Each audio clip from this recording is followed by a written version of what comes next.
Thank you. Proudly presenting our nation's colors are more than 100 first responders, along with members of the United States Armed Forces. We are also honored to be joined by the Vice President of the United States of America, Joe Biden. At the conclusion of the anthem, please direct your attention overhead for a flyover performed by members of the 177th Fighter Wing. Performing our national anthem this afternoon, please welcome special guest, Dr. Jesse McGuire.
We'll take an appropriate breather here in Philadelphia.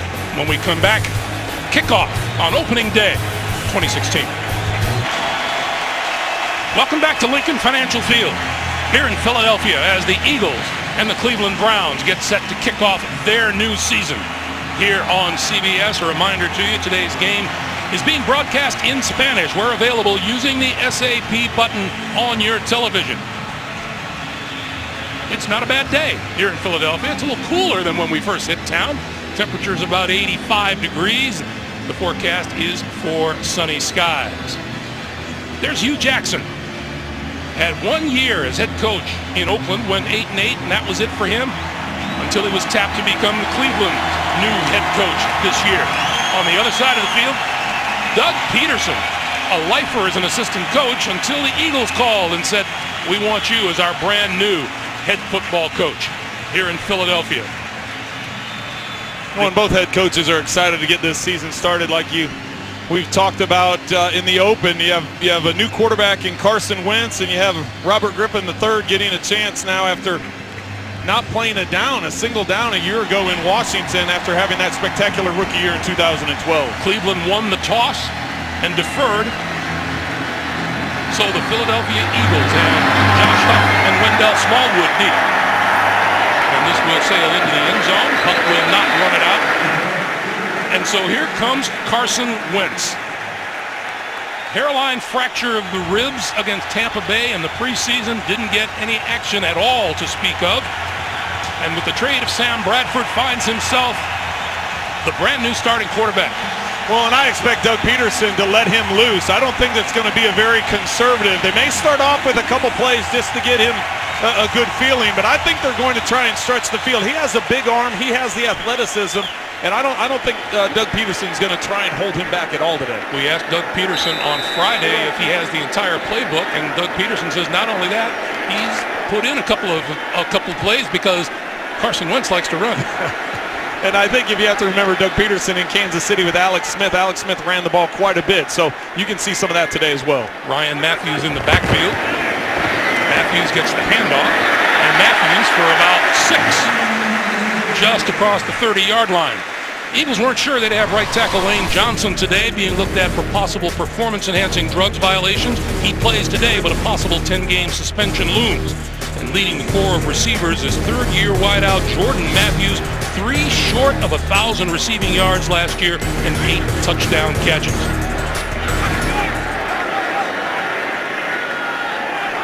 Kenyon Barner now on to the field and in the backfield. On 2nd and 4. Barner turns the corner and doesn't get much more than a yard or so. That Cleveland defense, the middle man up front in the 3-4 is nose tackle Danny Shelton, last year's first-round draft pick out of Washington. Very young outside linebackers. In 4th-round pick Joe Schobert on one side, 2nd-round pick Emmanuel Ogbah from Oklahoma State on the other, and the veteran in the secondary is 7th-year cornerback Joe Hayden on the mend after off-season ankle surgery. Darren Sproles in the backfield on 3rd and 3, and movement on the left side of the line. Our referee today is Walt Anderson. Neutral zone infraction, number 96, defense. 5-yard penalty, first down. Xavier Cooper jumped, and that gives the Eagles a first down. How about that for a rookie quarterback? In his first series, he comes out and like a true vet on 3rd and short, going for a hard count and is able to get the easy first down. You know, according to you, quarterbacks do everything right, don't they? Every single thing on the field. You can't second guess yourself. You got to believe in what you're doing and go for it. From the 37.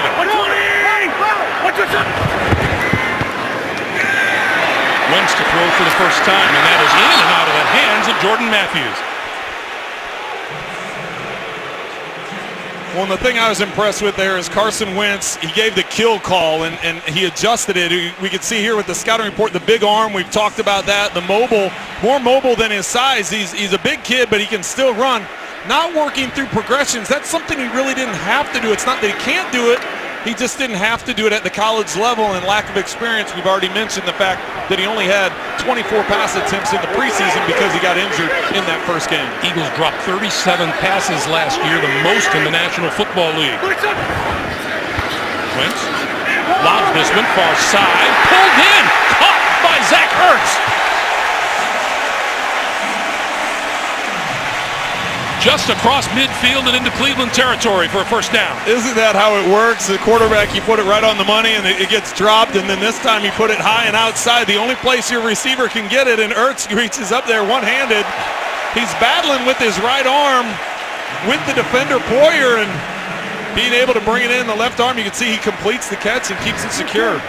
14-yard pickup and a first down now at the Cleveland 49.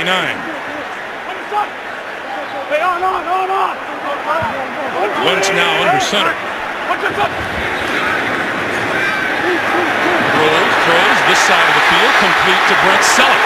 It's tight end inside the 40 to about the 38-yard line, and that'll be enough for another Philadelphia first down. What's interesting with the play calling so far, I talked to Ray Horton, the defensive coordinator for the Browns, and he said, what are your expectations with Carson Wentz? I said, he told me he went back and watched a lot of Andy Reid in Kansas City tape to see what Doug Peterson was going to do, and Doug Peterson now already with a couple of fakes and rollout, the bootleg type actions, getting Carson Wentz outside the pocket, more mobile instead of just staying back in there. In the 38, this is Barner, and Barner inside the 35 to about the 33-yard line. So nothing extraordinary so far from Carson Wentz, keeping it safe and probably a good way for him to get his feet wet. It is. It's a good way to keep it, but I don't anticipate this is going to be the entire game. I think they are going to open it up a little bit and let him air it out. You don't want the defense to start sitting on everything, thinking it's all going to be short. So at some point in time, he will take a shot upfield. 2 tight ends on 2nd and 5, and Matthews in the backfield. Going to throw it outside, and that's complete. Good for yardage. Zach Ertz down the sideline. Out of of bounds just shy of the 20-yard line.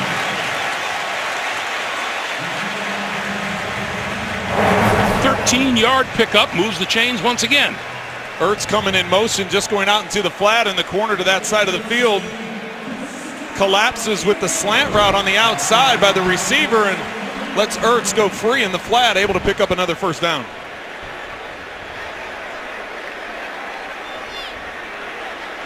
See Ertz's numbers from last season. Ryan Matthews lone back behind Wentz.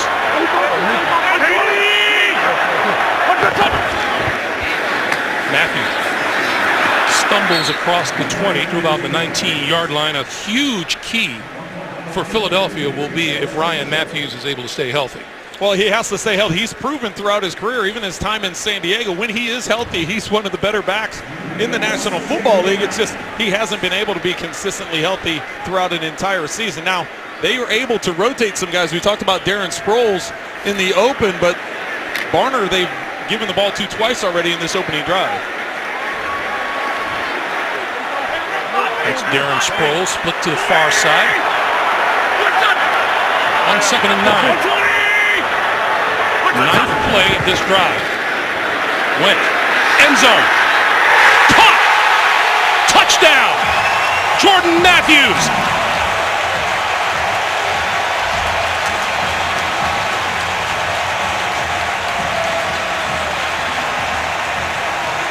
The first touchdown pass of his young career was on the money. Well, and you've got him right there in the slot. He's just going to run a go route. The outside route by Aguilar is just sitting there. Matthews just running one-on-one and man-to-man coverage. A perfect throw by Carson Wentz over the outside shoulder, away from the defender. Matthews with the touchdown.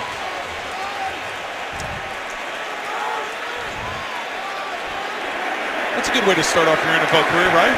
He'll take it. Oh, that's a nice opening drive. Caleb Sturgis for the extra point. And it is good. How about Carson Wentz? The only incomplete pass he had on the drive was dropped by Jordan Matthews, who catches the touchdown for a 7-0 Philadelphia lead. At Vanderbilt, Jordan Matthews had 262 receptions, left Vanderbilt as the SEC's all-time leader in that category. Carson Wentz with his first NFL touchdown in the books. George Atkinson deep for Cleveland. And he will not run this one out. So the Browns will start from the 25-yard line, and we will get our first look in a long time at Robert Griffin III. Well, this has to be exciting for him after being with Washington last season and not getting one start or any playing time at all, for that matter, after having such a tremendous rookie year, dealing with the knee injury and coming back from that. This is new life for him, and he expressed his excitement for getting this opportunity and getting a chance to work with Hugh Jackson.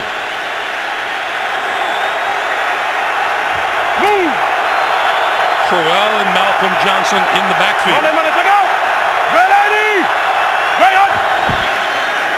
And he's going to keep it right off the bat and throw, and there's a drop pass on the part of Gary Barnidge. Up front for Cleveland, as he always is, left tackle Joe Thomas. 9 years in the league, 9 Pro Bowls, has never missed a snap. The backs and receivers. And RG3 has some pretty interesting targets in Barnidge, Pryor, and first-round pick Corey Coleman out of Baylor, of whom everyone is talking. Money, check out! This is Isaiah Crowell, and as expected, that Eagle front 7 is pretty tough. The 4-3 defense, defensive tackle Fletcher Cox in his 5th NFL year, his 9.5 sacks led the team a year ago. At linebacker, Bradham and Kendricks. Flank second-year middle linebacker Jordan Hicks out of Texas. And one of the leaders on this Philadelphia defense is a good one, strong safety, Malcolm Jenkins. Cloud comes alive on 3rd and 9.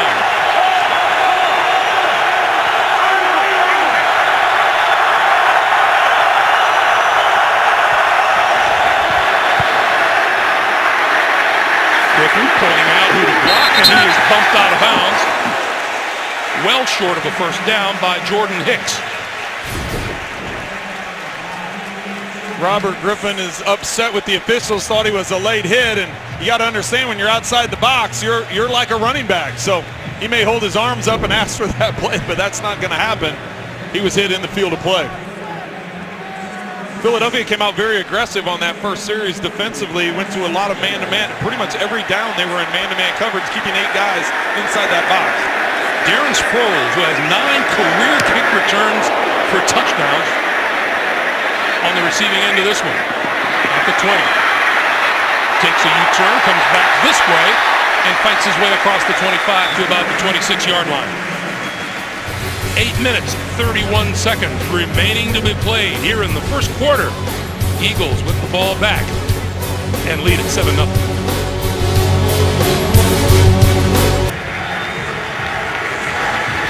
Welcome back. 8.5 to play in the first quarter. Philadelphia with the ball in a 7-0 lead. And once again, Carson Wentz back at the control.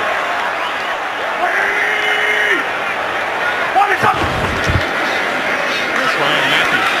And Matthews for about 4 to the 30. First drive in the NFL was a pretty good one, Trent. Very impressive for the rookie Carson Wentz. First, the one-handed catch by Ertz down the right sideline. Then flipping out to the other tight end, Selleck, up the left side. And then, of course, the touchdown to Matthews to put him on top 7. Oh, a little handshake there, a little celebration. Glad to see he's having a little fun. Clearly practiced that as well. Well, that was the other thing he talked about, Brett Favre, not only being a gunslinger, but he also said Brett Favre liked to have fun on the field, and so he tries to emulate a lot of those same things. 2nd and 6, Wentz with time, running out of time now on the move, and got rid of it. Incomplete far side, being pressured by Carl Nassib, the rookie out of Penn State. You see the run fake and then the pass protection here. He has plenty of time to get rid of the football. He just doesn't get down to the check down. He had Matthews as a check down to his left. He spent too much time staring down to his right, and he was smart enough to get rid of the ball as the pressure was coming. So 3rd and 6 now. And once again, number 43, Darren Sproles, onto the field for the Eagles. Man 5-6, 120, what's your son? Wentz lobbing this one incomplete. And here comes the flag. Intended for Josh Huff, covered by Tramon Williams, who was victimized from the touchdown pass. Well, I think they're going to get him on a holding here just because it was thrown earlier than when the ball was in the air. Prior to the pass, holding number 22, defense. It's a 5-yard penalty and automatic first down. As you said, Greg, rough start to the day for Tramon Williams, getting beat by Matthews on the touchdown. And you can see that offhand doing a little grab. He wasn't able to get away with it because of the deep official being able to see it.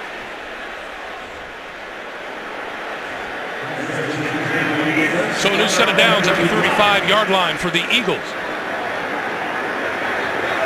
I'd like to see the Browns mix it up here and bring a little bit of pressure. They've been playing mainly zone and only rushing 3 or 4 defenders as opposed to bringing pressure, not making him Carson Wentz uncomfortable.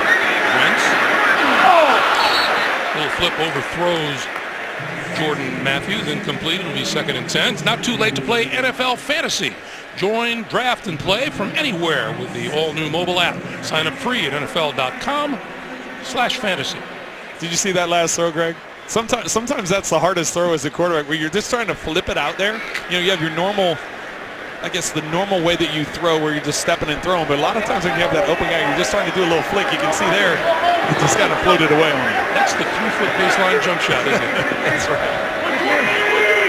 On 2nd and 10, he'll give it to Matthews, and Matthews moves his way forward to about the 38. So just how jittery do you think young Mr. Wentz was when he came out? He sure didn't look like he had a case of the jitter. You know, he didn't. Even during warm-ups, he had a smile on his face. He had a good bounce to his step. He was throwing the ball around, and you come out, you know, I'm sure there's some nerves when the national anthem and the flyover and Vice President Biden was, I mean, there's a lot going on opening day. And to come out that first drive and be able to move it on down the field, 4 or 5 in that first drive, but I think once the game gets started, those things settle down.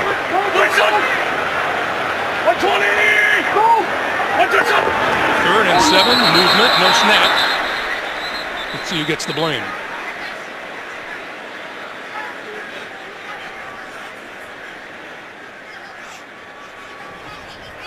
False start, number 71, offense. 5-yard penalty, still third down. That's Jason Peters, the left tackle. Watch how the defenders are causing confusion. Look how everybody is standing up. There's nobody down in a stance, so as they're moving around, that's causing confusion. They're trying to do communication and figure out, okay, if this guy goes here and twists here, what's that communication going to be? And it obviously led to the false start. So now 3rd and 12. And the Eagles need to reach their own 45 for a first down. Quick pass, batted, incomplete. Emmanuel Ogbah, the rookie out of Oklahoma State, getting a hand on it, and that will force the Philadelphia punt. Emmanuel Ogbah just getting in hand up there, and Carson Wentz realizing that he better get after that ball and try and knock it down if Ogbah can get to it and go the other way. So he just has to get up a little bit higher, get a higher release point. Ogbah with the long reach able to get his hand on it. Donnie Jones, the veteran punter out of LSU. And Tremont Williams is deep.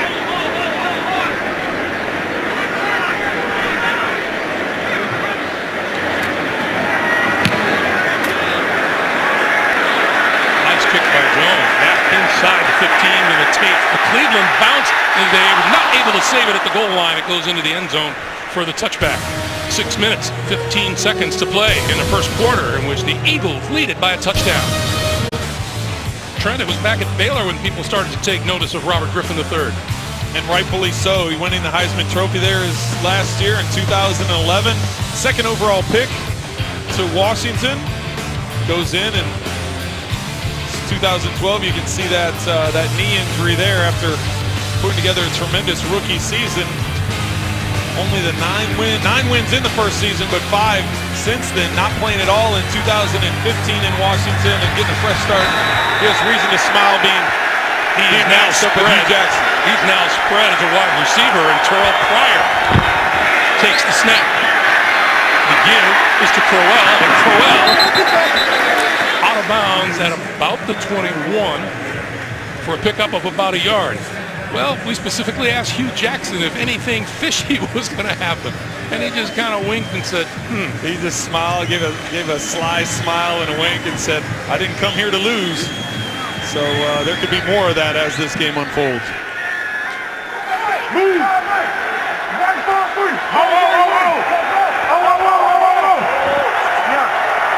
So on 2nd and 9, RG3 back in the shotgun from the 21. Looks one way, looks the other, over the middle, complete, but that's only good for a couple of yards to Crowell out of the backfield. Jordan Hicks there to make the stop. But I love that, Greg. I love the fact that he came out, his first receiver was to the right. He looked at him, there wasn't anything there. Now that's a legal chop block. The illegal chop block is when you get a high-low. Two offensive linemen going at the defensive lineman at the same time, but Robert Griffin III getting to his 3rd progression on the check down. That showed progress. And Robert Griffin can really use a first down. Looks this way, and that is complete, but not going to get him his first down to Duke Johnson out of the backfield. And that will bring the punting unit on for the Cleveland Browns again.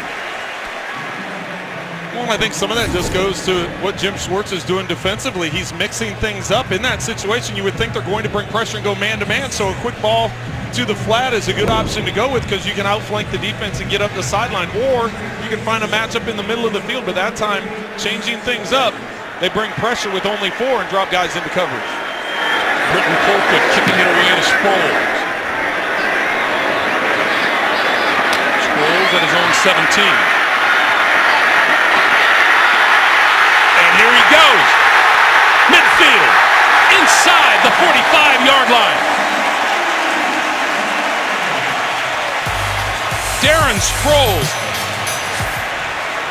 7 career punt return touchdowns, 2 career kickoff returns, and came very close to bringing this one back. Well, special teams coordinator Dave Phipp has to be excited about that. And when you have Darren Sproles back there, you never know what he's going to do or what direction he's going to go. And that's why you tell your guys, just keep blocking, keep on a man, go body on body.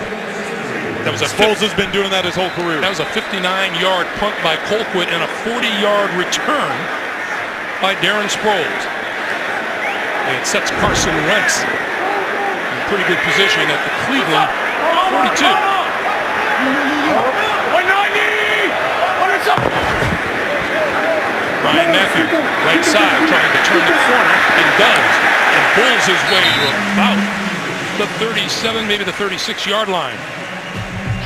Hey, the King of Comedy is back on CBS. Kevin James returns to the place where it all started. Kevin Can Wait premieres Monday, September 19th, after The Big Bang Theory only. CBS. I do like what Cleveland did defensively there, though, Greg, is they put all the guys at the line of scrimmage. They went to man-to-man coverage instead of dropping back in zone. They tried changing it up. The problem is they didn't make the tackle when they had a chance at the line of scrimmage. Picked up 7 on the play, 2nd and 3. There's Matthews again. And Matthews has a first down and then some to the 30. Demario Davis with the tackle. As we slip inside, 3.5 to play here in the first quarter. We talked a lot with Joe Thomas, the tackle for the Cleveland Browns, about the matchup of the Browns offensive line against the Eagles defensive line. That was the big matchup coming in today when talking about the two lines. But right now, this offensive line for Philadelphia is putting it to Cleveland. You look at the big bodies that Cleveland has up front, just not able to control the line of scrimmage as well as what Philadelphia is doing right now. Browns have yet to register a first down. The Eagles have 7. This is Matthew. Matthew, trying to stay on his feet, fights his way to the 26-yard line.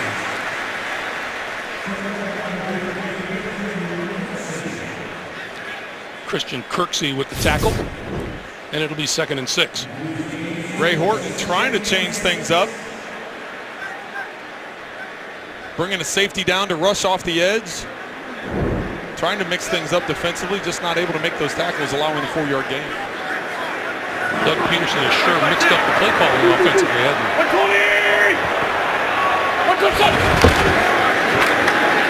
Sproles spins inside the 25, just barely. Well, Greg, you talked about Doug Peterson changing things up offensively, and how limited was the playbook going to be with the rookie quarterback? One, not only that didn't have a lot of experience in the preseason, but the one that you just named the starter a few days ago. So it looks like it's been pretty expansive so far. They've gone to a number of different places. I asked Doug Peterson, how long does Carson Wentz have to prove himself? Does he have a short leash? Does he have the game, or weeks, or months? And he says, we're going to find out what he can do. 3rd and 4.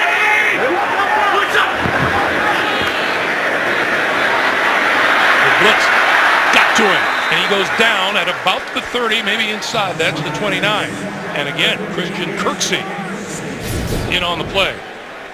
Well, safety Derek Kindred's going to be the first one to come through here. You see him shooting to the outside, causing Carson to step up in the pocket.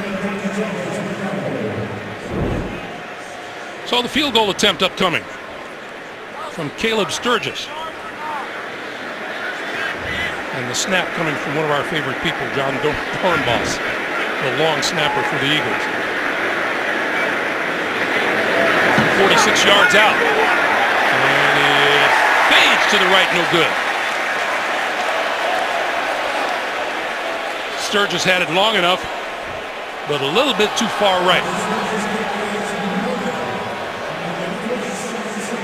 47 seconds remaining to be played here in the first quarter.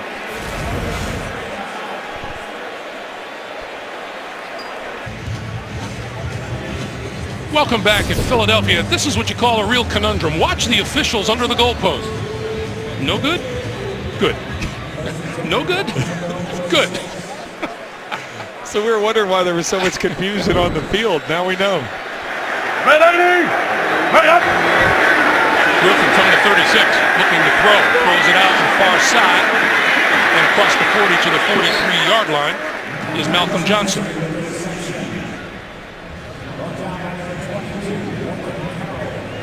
Little tight end screen, you fake the handoff, you roll out one way, throw back the other, just trying to move things around. The Browns need to get something going, not having a very effective first quarter here so far. First quarter that now has just 20 seconds remaining.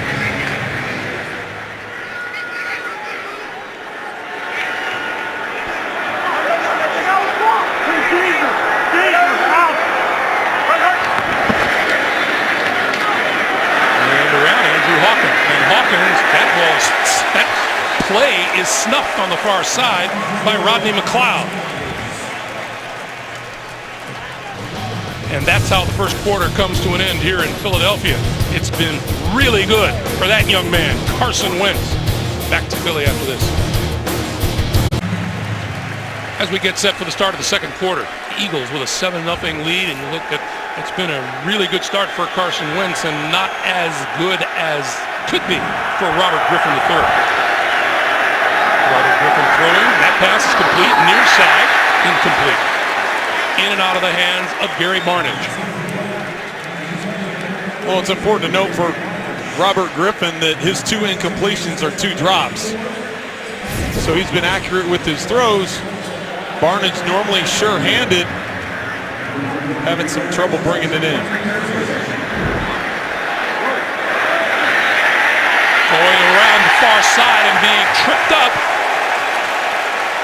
And the Eagle defense jumps up and plays big. That was Duke Johnson.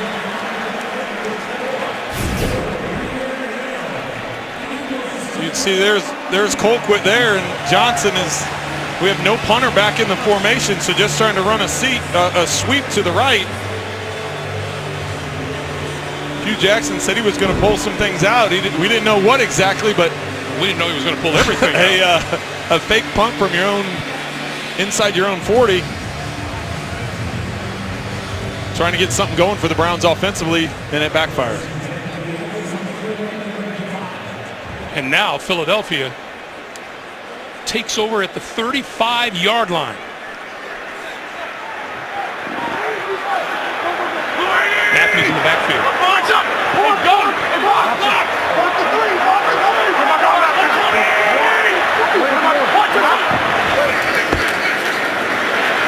Wentz stands in, wide open, 15, 10, and out of bounds is Jordan Matthews. It'll be first and goal.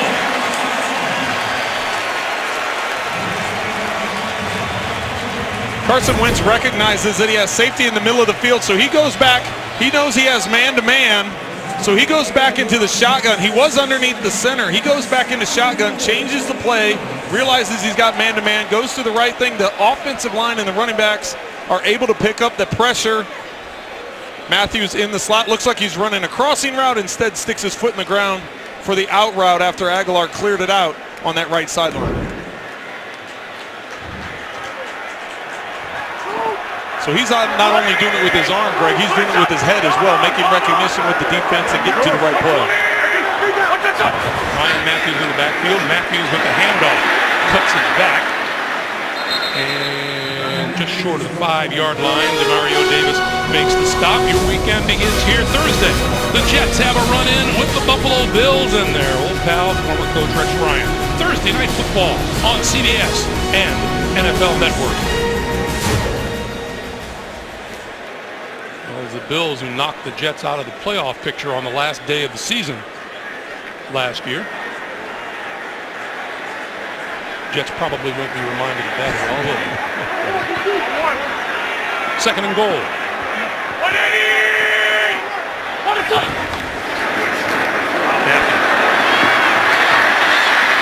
Get it to 5, spins forward to about the 3. Ibrahim Campbell making the stop, and it'll be 3rd and goal. This would be an impressive stopper. The Browns are able to get one here and force the Eagles to a field goal after giving them such good field position after the fake punt.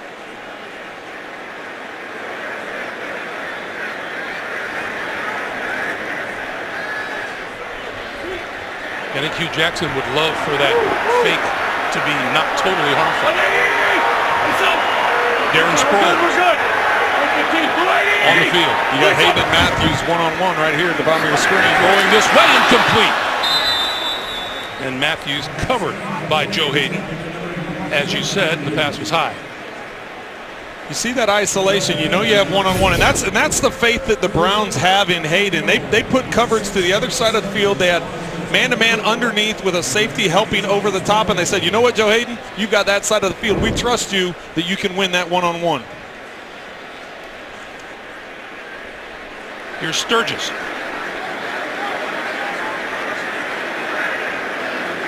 This one from yards out, and it is good. So he missed the 46-yarder. He converts from 22, and with 12 and a half to play in the first half, Eagles stretch their lead to 10-0. Back in Philadelphia a few moments before kickoff. Gives us a chance to check in with Jamie Erdahl downstairs. Jamie. Greg, thanks. With this rookie quarterback, I am on jitter watch for Carson Wentz, and I tell you, I haven't seen anything out of him since he hit this field for warm-ups earlier today. He is in the meetings with Chase Daniels and the quarterback coach of the Philadelphia Eagles those first 3 series, but I got to tell you, before that 4th one just now, he was in the middle of the offensive line meeting, communicating with those guys, and that's something head coach Doug Peterson said about this young quarterback. His confidence is high, and that really resonates throughout this team, and you can see it in his production on the field. Yeah, Jamie, and Shorten Matthews and Malcolm Jenkins both told us in our production meetings that they've got to rally around this young quarterback. He seems to be doing okay by himself. He's handling himself well, and he was very complimentary of not only Chase Daniel, but Sam Bradford as well, getting him prepared for this. That one goes through the end zone. The touchback will bring the ball out to the 25-yard line, and that's where, once again, the Browns will try to jumpstart their offense. Eagles defensive end Connor Barwin and his Make the World Better Foundation raised $200,000 at their 3rd annual benefit concert this past June. All proceeds from the sold-out concert go to the foundation's next major park renovation project in Philadelphia. Over the past 3 years, Barwin has raised more than $685,000 for park renovations in this great city. That's called making a difference in the community, isn't it? It's great to hear stories like that. There's so much attention nationally and through the media about the negative stuff, and there's so much good stuff that players are doing in their own communities. Let's see what the Browns can accomplish here on first down. Griffin with time, sideline, that is complete, and first down out of bounds across the 35 to Terrell Pryor. Well, and I think it's important for the Browns, not only Robert Griffin III, but for the Browns to get the wide receivers involved. Prior to this catch, only running backs and fullbacks had caught passes so far in this game. So it's nice to get Terrell Pryor involved here. The coaches, Hugh Jackson, was complimentary about his transition from quarterback now to being a wide receiver. So this isn't a novelty thing. He's a great receiver. That's why we have him starting, or potential to be a great receiver. First down of the day for the Cleveland Browns. On the slant. Drop at midfield by the rookie, Corey Coleman. So if you're wondering if that's a legal formation, you shift both tackles to the outside. So there's only 3 on the inside, causing some confusion, causing the defense to spread out. He gets Corey Coleman on a slant route. That's the 3rd drop of the day already for the Browns on offense. That doesn't help your quarterback. It doesn't help your quarterback. It definitely doesn't help with the first down. They need to stay on the field. First quarter, they only had 8 plays. On 2nd and 10. Griffin on the move, the screen, that's complete. Duke Johnson across midfield and into Philadelphia territory at about the 48-yard line. Talk about a much-needed first down. Set up perfectly, catching the Eagles in some pressure up the middle. And from the left side, the screen to your right. So calling that screen play away from where the pressure was coming allowed them to seal the edge on Malcolm Jenkins and get to the outside. Duke Johnson, an exceptional receiver out of the backfield. 61 catches last season. And we have a flag on the field on the near side. Ball start, number 11, offense. 5-yard penalty, still first down. And that one's on Pryor, the former quarterback at Ohio State. Converted to wide receiver back in 2015 season, and that's an early move. See, he's got to know he got to watch the ball. That quarterback gets in you a little bit. You got to watch the ball when you're on the outside. Good protection. He's going to go deep down the near sideline. It is caught by Pryor. What a catch by Pryor over Nolan Carroll. Nolan Carroll is in great position on this ball. Terrell Pryor can't get past him. He can't get past him. They're going stride for stride. The difference is Terrell Pryor is 6'4", maybe gets away with a little bit of right hand push off to come back for that ball. Watch the right hand at the end here. He reaches around, pulls him by, is able to jump over the top and get the catch. Good body control by Pryor coming up with that. So now, Cleveland, 1st and goal at the 9.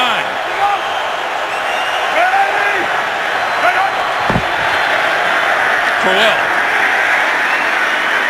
And the push gets him to about the 8-yard line, so it'll be a pickup of a yard. Brandon Graham, Bo Allen in on the stop. 2nd and goal. Well, I don't know if pounding in the middle of that offensive line is going to be the best route here getting into the end zone. I think they're going to have to use some of their speed, use Robert Griffin getting to the outside, use their receivers getting to the outside, trying to get those open spaces. I don't know if with this defensive front of the Eagles, if they'll be able to just pound it through the middle.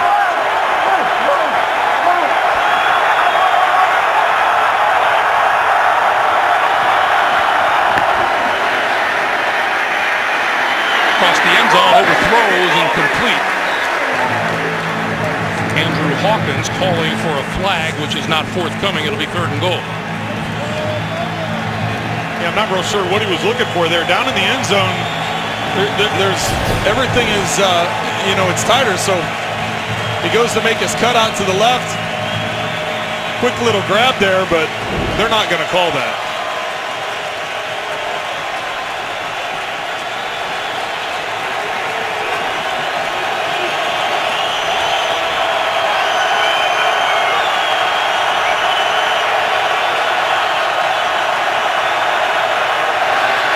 On 3rd and goal, Griffin on the move, looking, throws, goal line, batted down, incomplete.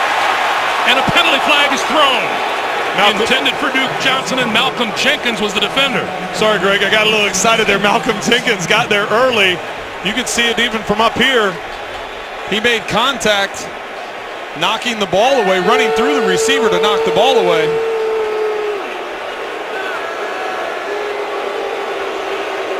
Would be an automatic 1st down at the 1-yard line. If it stands, considering the discussion. Pass interference, number 27, defense. 1st down at the spot of the foul.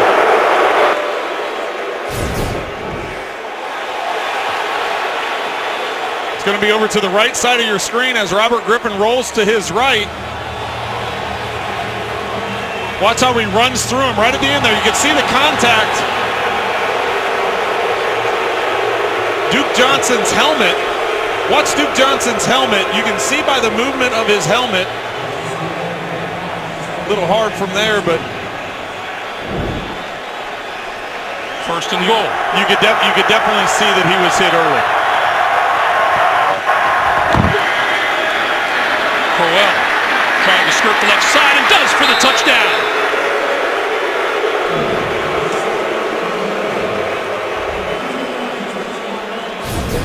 So a much-needed drive for the Cleveland offense results in the touchdown run by Isaiah Crowell. Well, and the smartest thing Crowell could have done there was bounce it to the outside. The play called for it to go off tackle. It was supposed to be closer and tighter in. Crowell realizing that that's where everything was bulked up. There was nowhere for him to go. It would have just been a matter of pushing the pile. Used the speed to get around to the outside. Patrick Murray to kick the extra point.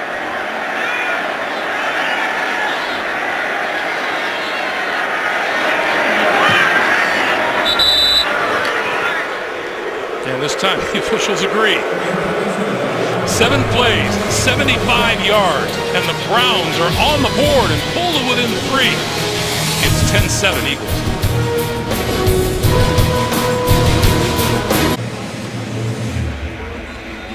Back in the city of brotherly love, Josh Huff, Wendell Smallwood are deep for the Eagles. This one's going to be returnable from the goal line at Smallwood. And bumped out of bounds as he crosses the 20-yard line. 9:06 to play. In the first half, Eagles with the ball and 3-point lead. And we're coming back to Philadelphia right after this. Just a reminder, coming up on the Verizon Halftime Report, JB and the guys back in New York with all the latest NFL scores and highlights, as well as a preview of Thursday Night Football on CBS and the NFL Network, all coming up on the Verizon Halftime Report. Look at some of the ladies and gentlemen, first responders, honoring the memory of 9/11.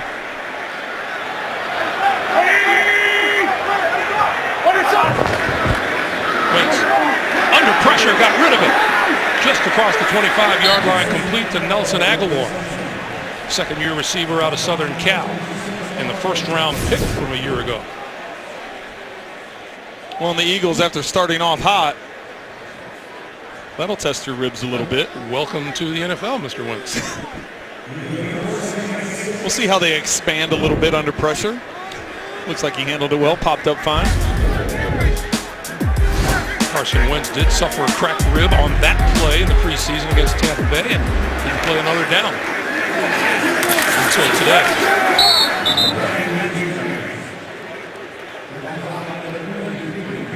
Matthews to the left side. I asked him if he was going to wear a jacket to protect himself. He said he always does.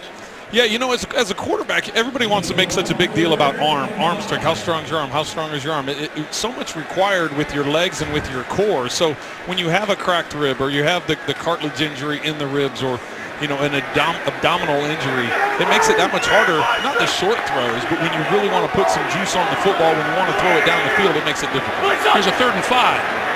120! 123! What's up? Wentz dodges one, under pressure, underthrows his intended receiver, and that'll bring on the punting unit. Pass intended for Aguilar, and once again, the Cleveland defense stands tall. Well, and you have to be impressed with the Cleveland defense and the adjustments they've made. Carson Wentz on the opening drive, the touchdown drive, started off 4 of 5. Since then, he's 2 of 7, and he's been under a lot of pressure and taking hits like that. So Wentz will take a breather. And Tremont Williams back inside his own 30-yard line for the upcoming kick.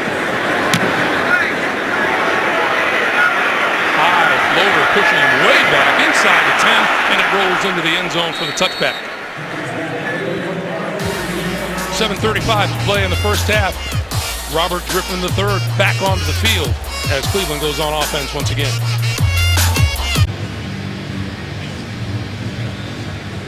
As we get set to resume play, 7:35 to play in the first half. Philadelphia with a 3-point lead. And the Browns start from their own 20-yard line. Over the middle, bobbled and grabbed by Terrell Pryor. Looks like he could have had much more if he had grabbed the handle the first time. Well, and that's a difficult catch there. Where you're a receiver, see where he has to flash. He flashes behind Malcolm, and that ball is coming. You have a different angle here. The ball comes in, and he just passes up Malcolm Jenkins, and all of a sudden the ball's right on top of him. He's able to bring it in. So now the Browns from the 33.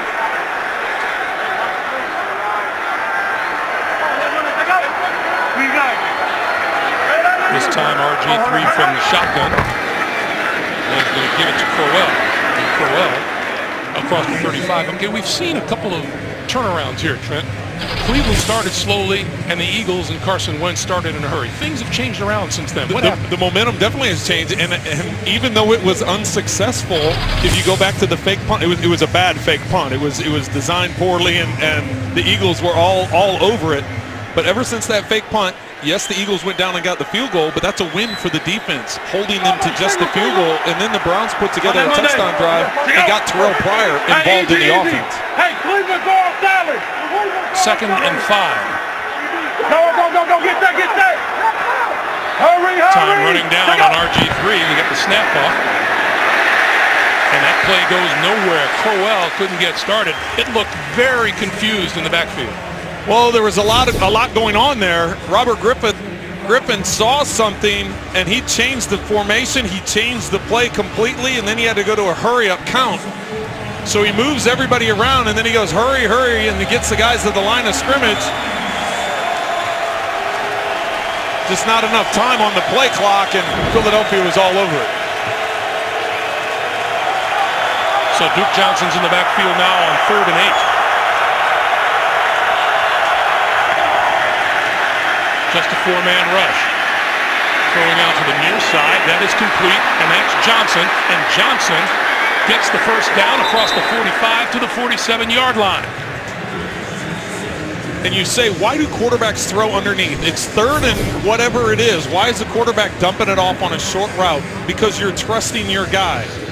There's nowhere up the field. The Eagles drop into zone coverage. There's no open lanes down there. You drop it off to your guy underneath, make him miss two defenders and pick up the first down. Waving, Griffin on the run. Has a first down and more. Inside the 35 and out of bounds. So everything that wasn't working for the Cleveland Browns when they started this game is now working very well. Well, and this is what Robert Griffin is so good at when a play breaks down because of that speed, that elusiveness. Now he's several years removed from that knee injury and the knee surgery, and he looks like the Robert Griffin of old in terms of his speed and agility. Straight ahead is Crowell. And he gets it inside the 30 to the 28, brought down by Nigel Bradham. And Greg, did you notice Robert's face when we were talking to him yesterday and we got going on the Olympics? We started talking about the 200, the 400, the track and field, all the gold medals, Usain Bolt. It was the conversation changed gears a little bit. You could tell he still enjoys that track and field stuff.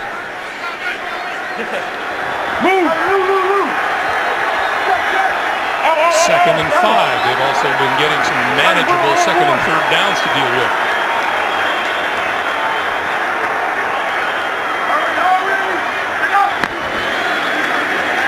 Quick pop over the middle, popped in the air and intercepted.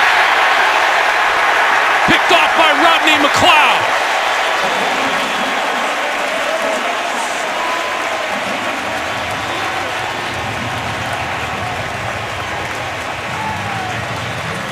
You see the throw is going out to Robert Griffin's left side, but it's the right side. You're going to watch here in the flat is completely left open. The slant, he tries throwing, but he throws it behind.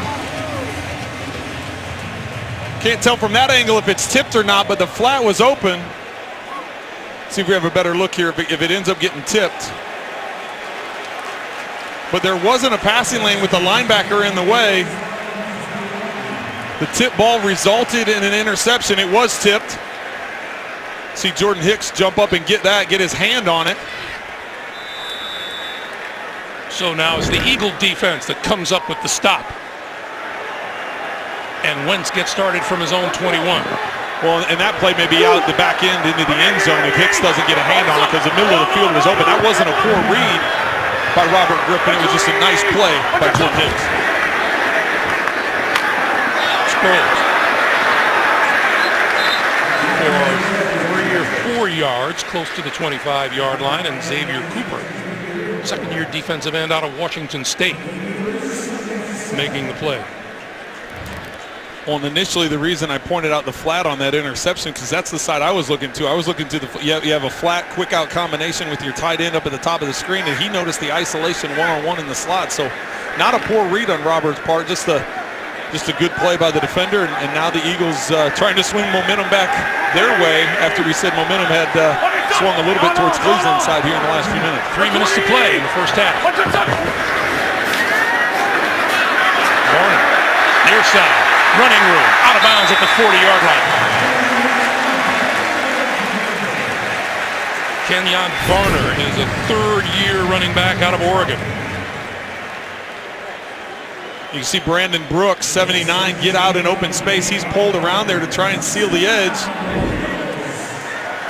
Varner able to pick up that sideline and get the first down.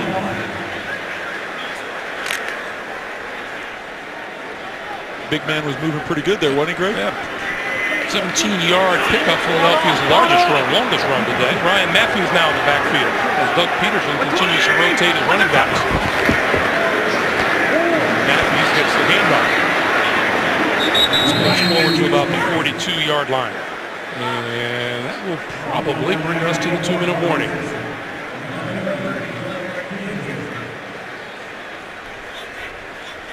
So everybody will pause and take a breath as we take a break here at Lincoln Financial Field. 2 minutes to play. The Eagles with a 10-7 lead on Cleveland.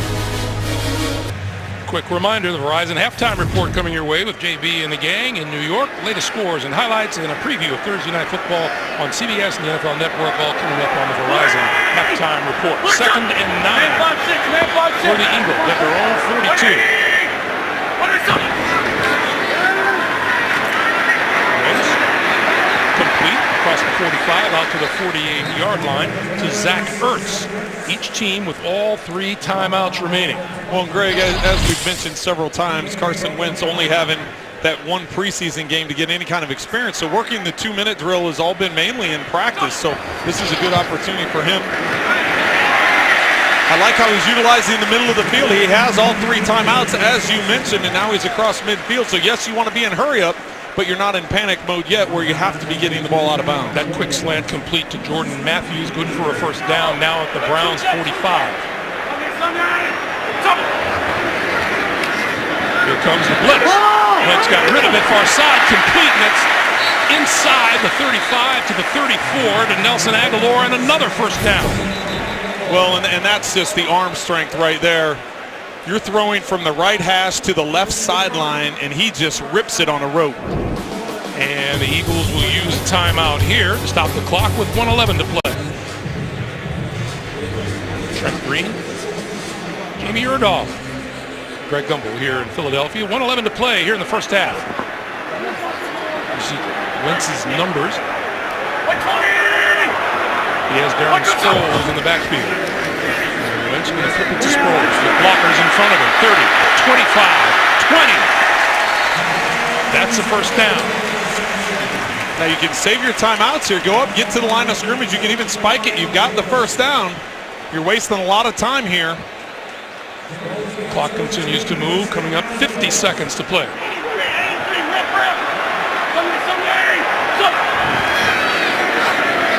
Wentz, good protection. Now starts to move and throws it away out of bounds. Nate Orchard again with a hit. No receiver on that side, but he was outside the tackle box and able to get it past the line of scrimmage. Tries to break contain and realizes that's probably the 3rd or 4th good hit that he's taken. So if there's any question about how his ribs have healed up, his ribs will let him know. I think they've been answered. 40 seconds to play. 180! Wentz, more good protection and batted down on the near side by Carl Nassib. He is the 3rd-round draft pick out of Penn State. Sproles coming in, just doing a chip block on Nassib and then trying to release to the flat. Nassib getting up and getting a hand on it. 3rd and 10 with 35 seconds to play. Well, and it's easy to remember when you're down this close to the end zone and you have this amount of time left on the clock, you want to push the ball into the end zone. You want to keep it to the outside. You have plenty of time in those timeouts. You can still utilize the middle of the field, but now you need to pick up the first down on 3rd and 10.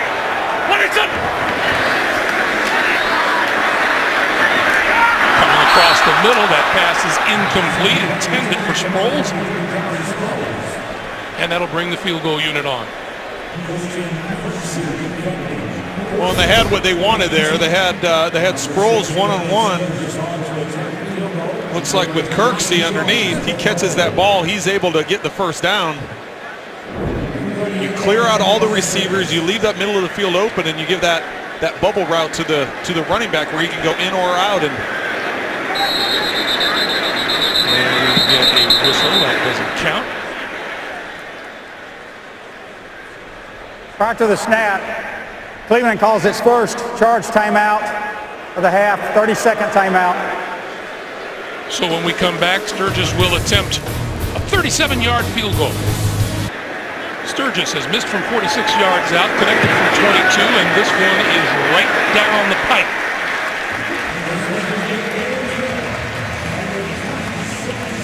So Sturgis, his 2nd field goal of the day, 13-7. And we have 27 seconds left on the clock till the half. So George Atkinson is deep. And will not get a chance to return this one. So we'll come out to the 25-yard line. And so we've seen the turnaround for the Cleveland offense. What is it that it's begun to work for Robert Griffin? Well, it's getting the wide receivers involved. Terrell Pryor in the 2nd quarter has 3 catches for 68 yards. They're starting to open things up by using that. In the 1st quarter, the only completions were to the running back. So Now with 27 seconds left, you still have 2 timeouts with the ball coming out to the 25-yard line, and you get the ball first in the second half. Now you have some options. You could hit a big 20-yarder in the middle of the field, call a timeout, try and get yourself into field goal range to where you can take that late shot.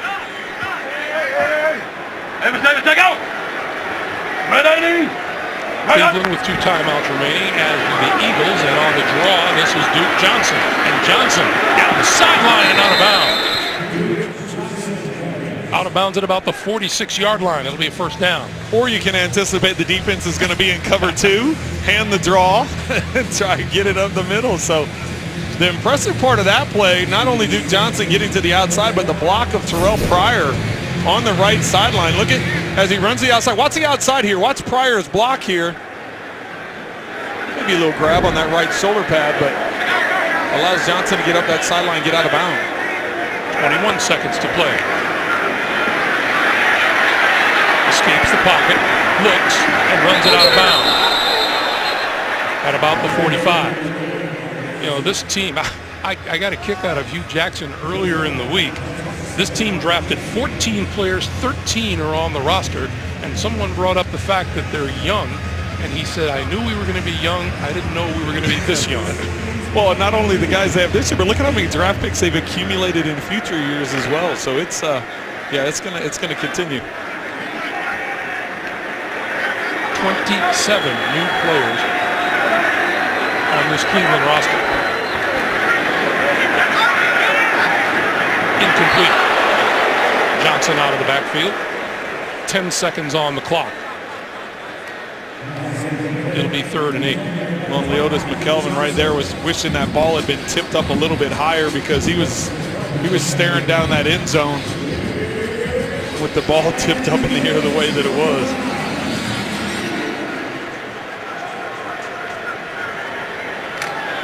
I think you still have time here with 10 seconds. You can try and get a play in the middle of the field. You can try and get a nice chunk to get into field goal range, and then if it doesn't work, Robert Griffin has the arm strength to throw a Hail Mary.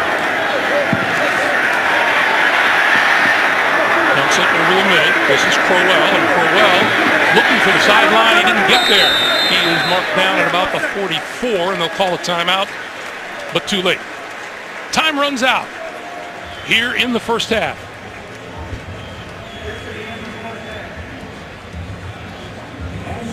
See, the officials are checking to make sure that time had expired, and it better have, because the teams are halfway to their locker rooms. Interesting first half for Carson Wentz. And Crowell hitting the ground and rolls out of bounds, but he's going to be marked down inside. That's the difference, and that's why the clock kept moving. Well, you could see Hugh Jackson is right here, and he thought he had the best view. Let's go down to Jamie. Coach, it's been a month since we've seen Carson Wentz in action at all. How did he unfold for you in the first half? Well, he's played really well, you know, obviously, and then we just got to continue to protect him. You know, I can do that with play calls, but, you know, we wanted to come out and run the ball a little bit early, and then we got him settled in. He made a great throw to Jordan for the touchdown. We just got to keep getting back to some of the basics and fundamentals, clean up a few things, detail some stuff, but we'll be all right in the second half. None of us have seen Robert Griffin III since 2014. Was he what you expected in his return? He is. He's the same type of athlete. He's very explosive. You can see the deep ball accuracy that he has and the ability to escape and make plays. So, you know, we just got to continue to contain him, get a little more rush on him, and we'll clean this up at halftime. Thanks, Coach. Thank you. And thank you, Jamie. And we have come to the end of the first half with the Eagles leading Cleveland 13-7. Back with the Verizon halftime report after this message and a word from your local station.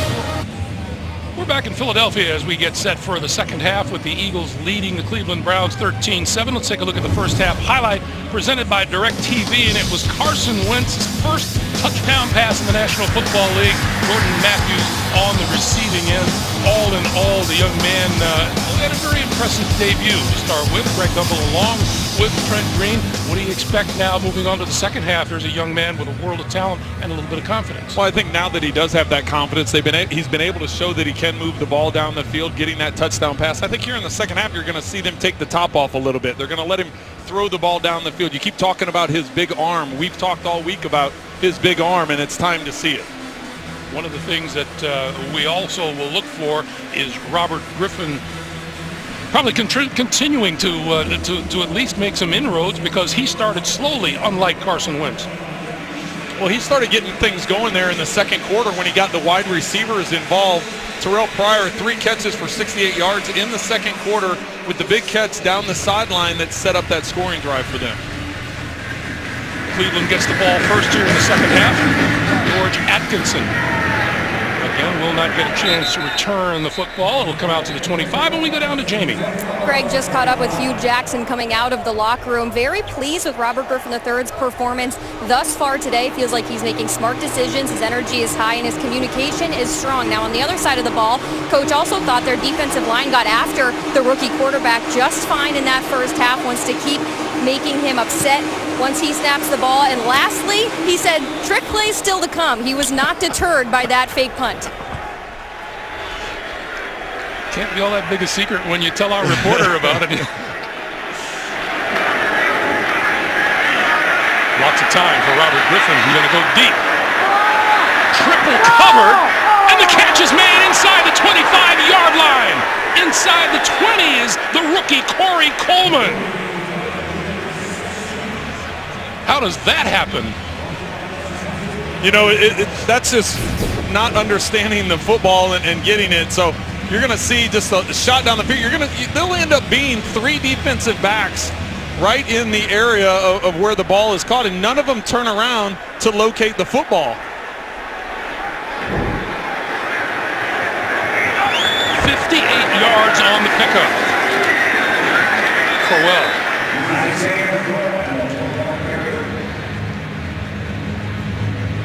Let's go back and take a look. We actually have a clear out here, and then they're going to come running over the top. But what's the number of defenders? There are 3 defenders right there, and none of them locate the football. The only one that locates it is Coleman, and he comes back and gets the big catch. 2nd and 10. From the 17. Griffin looking left, throwing left. It is incomplete.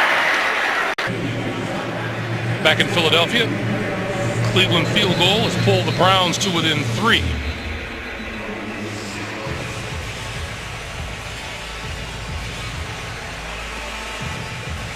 And they are restarting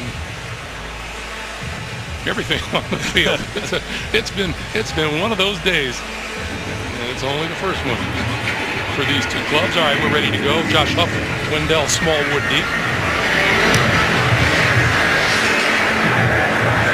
This will be a touchback and not be returned. It'll come out to the 25-yard line. So it's the rookie Carson Wentz once again, and you know I know, Trent, you've been keeping an eye on him because you like to see if the game and the stage are too big for a rookie. It doesn't appear to be for him, at least not so far. Yeah, it seems like he's handled everything well from the mental standpoint. He's done several times today where he's checked out of plays at the line of scrimmage. I know sometimes with Doug Peterson's offense, they'll call 2 plays at the line of scrimmage. He'll check to the opposite one.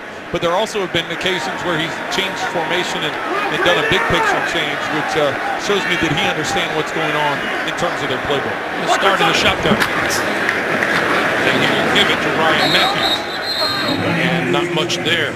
Carl Nassib making the stop for the Browns. And it'll be 2nd and 9. Well, and you have to give credit to the Cleveland defense as well. They've made some adjustments. That first drive, Carson Wentz started off 4 of 5, and since then he's 6 of 14. So the percentage has dropped, and he hasn't been able to get into the end zone since that first drive.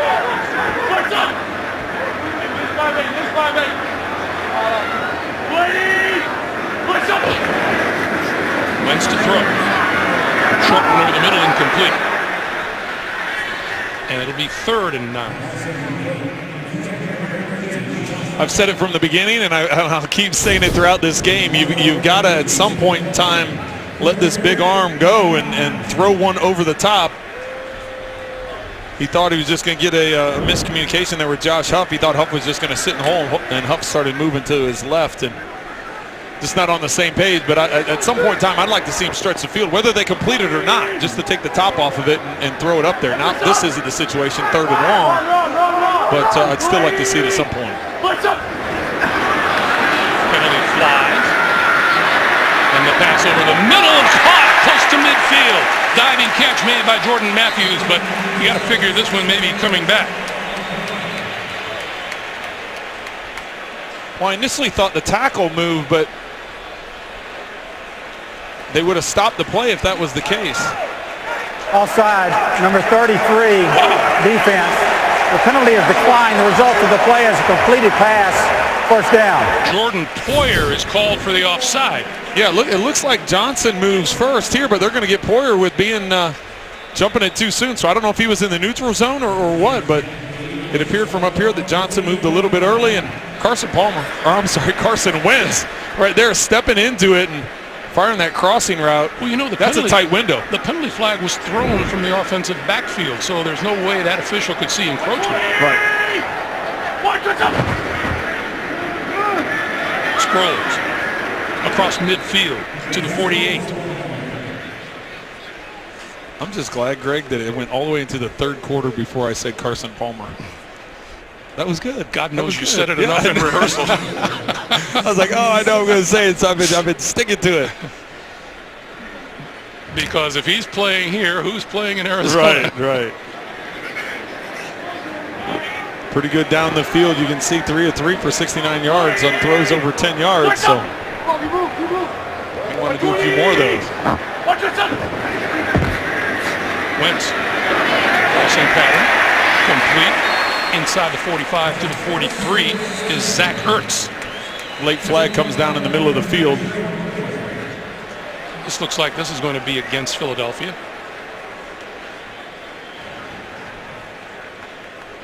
Here's Walt Anderson. Pass interference, number 87. Offense, 10-yard penalty, still second down. That one's on Selleck.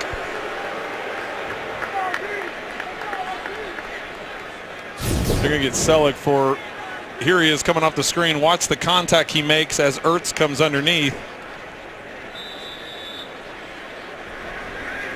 That's a pretty obvious call. He puts his shoulder into him right here. He's putting his shoulder into him, driving him. You got to play that off a little bit better. You can turn and put your hands up or something, but you put a forearm in his neck, they got no choice but to call it. So it's 2nd and 16. Wentz to the outside, and it's incomplete. Intended for Sproles.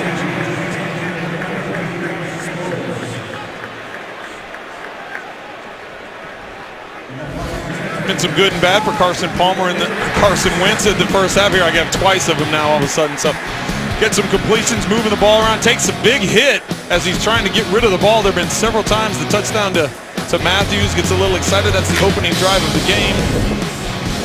As we mentioned, he's taken quite a few hits to test out those ribs, and he's been able to hold up so far. Well, I bet the coaches would love to know that all the drops are getting out of their system in the first game of the season. 3rd and 16. And Wentz over the middle. That's not going to get the first down. That's to Ertz.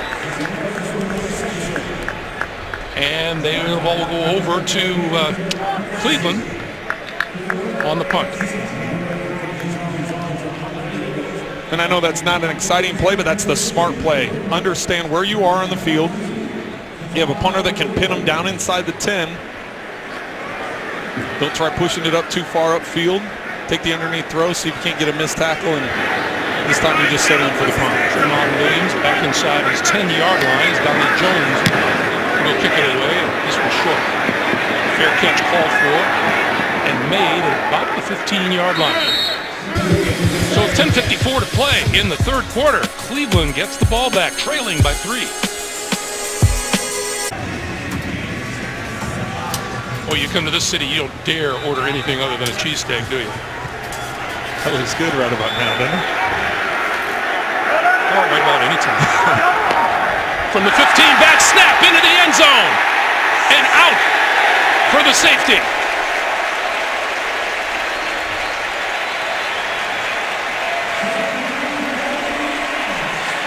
Not sure if that was so high that Robert Griffin couldn't handle it or if he wasn't expecting it. No, it was just high. Yeah, that went right over his head. Cameron Irving, second-year center, sails it not the part of the field. You know, here Cleveland was feeling good about themselves. They got the ball first coming out after the half. They got the field goal to get this thing within a field goal. Got the defensive stop, forced them to punt. Then all of a sudden the safety, and now you got to give the, after the safety, you got to give the ball right back to Philadelphia. So now it's 15-10. Philadelphia, 10:49 to play, and the Eagles get the ball.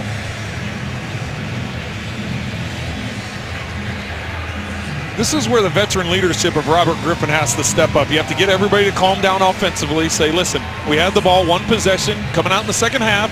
We're able to move down, get in the scoring range, and get the field goal. Yes, this is a bad play, but just communicate with your guys. Just talk with your guys, and a lot of football left, so you just got to keep everybody in the right frame of mind. You know, it's interesting you say that, because remember we asked Robert about when he came in, is it something that he went out to try to prove to people? And he basically said, no, I kept my mouth shut and just tried to show that hard work gets it done. And Joe Thomas echoed that same thought. Yeah, I was impressed with that, what his answer was. You know, everybody had preconceived notions of what Robert Griffin was going to be like just because of all the thing that's out there publicly. And so he knew that. He knew it was out there. He's aware. And he just wanted to, he made it the point to us that I just want to keep my mouth shut, come in and work hard. And you can see the guys responded to it. They voted him a captain. Colquitt kicks it away. And all the way back to the 7-yard line is Darren Sproles. And it's hooked and brought down at about the 27-yard line. Tackle made by Don Jones. Tuesdays this fall, NCIS's Michael Weatherly returns to CBS in the new legal drama Bull, premiering Tuesday, September the 20th, only CBS.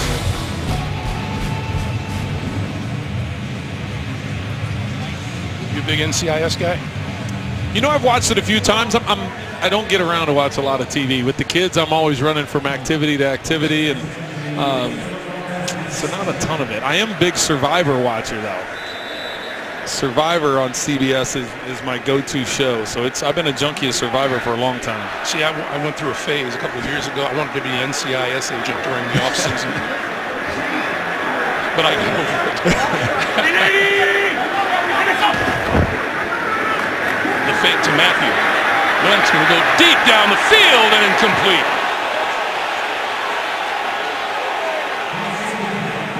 Well, there's the throw down the field that I've been looking for all game, and I want to take another look at this because it looks to me like Joe Hayden gets away with either a hold or a pass interference. Once the ball's in the air, see him right there, he's got a hold of that left arm.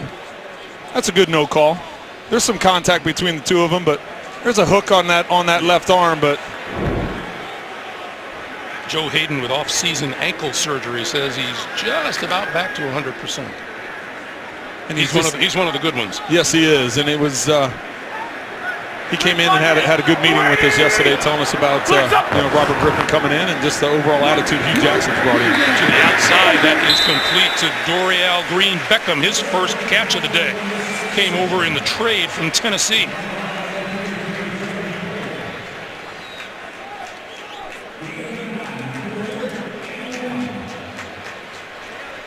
So it'll be a 3rd and 1 now for Carson Wentz. 13 of 25, 165 yards in that first quarter touchdown pass. You got everybody thinking this is going to be an inside run, trying to get the first down, but with the trips formation down here to the bottom of the screen, well, now they move Selleck in motion. Pitch for Matthew. With blockers in front of him, has the first down, ducks inside, or across the 40 to the 41, maybe the 42-yard line. They get the defense thinking you're going to run to the right in that bunch formation, tight bunch formation to the right, but then they motion Selleck over, and that's the direction they're going, and Matthews is able to pick up the first down.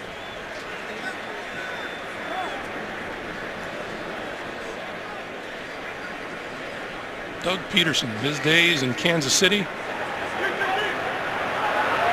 kind of likes to think of what he has here in Philadelphia is similar on offense. Wentz rolls, open in the middle of the field, and caught across midfield is Jordan Matthews.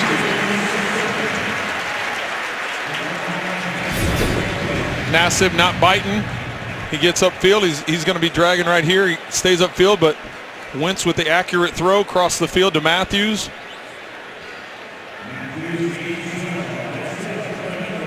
Matthews dropped the first pass of the day. He's now 5 catches for 89 yards and a touchdown.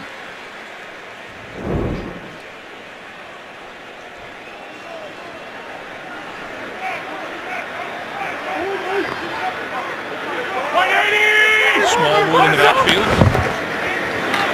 Smallwood with the handoff to about the 45. You know, Doug Peterson is one of those guys.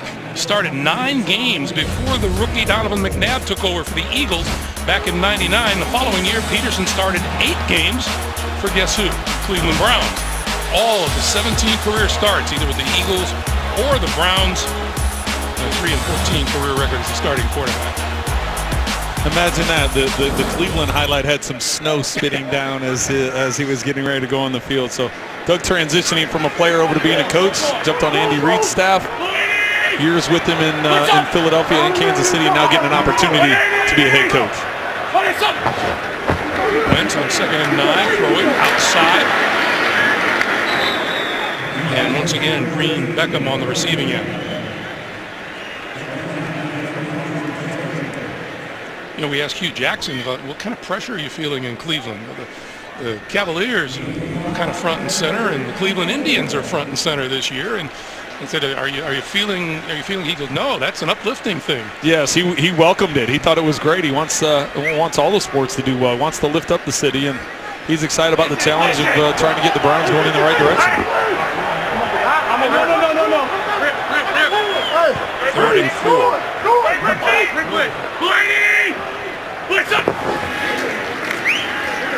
Carson Wentz with time and dropped once again by Jordan Matthews.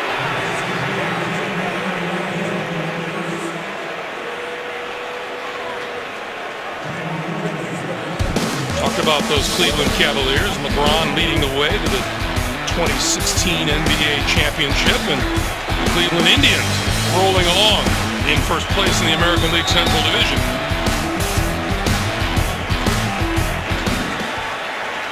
Meanwhile, Doug Peterson has decided that he's going to go for it on 4th and 4. You like this call? I do like this call. I think they're going to try and go hard count, see if they can't get an easy first down. But I don't think it's one of those trick deals. I think they're going to run a play. Wentz, quick pass over the middle. It's complete, very close to the first down marker. And it appears that he would have it. That's to Zach Ertz. And you think this is an easy job playing quarterback in the National Football League? You have Kirksey coming free right up the middle. You've got to step in and make a throw, make an accurate throw, put it in position to where the defender can't knock it down. Poyer's all over it, but because of the location of the pass and the willingness of Wentz to stand in the pocket and take the hit, the Eagles end up with the first down. First down now at the Cleveland 35. Wentz going to go for it all down the side. It is caught for the touchdown.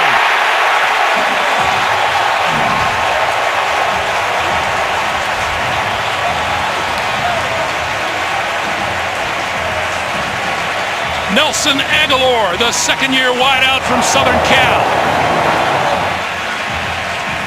And a beautifully placed ball by Carson Wentz.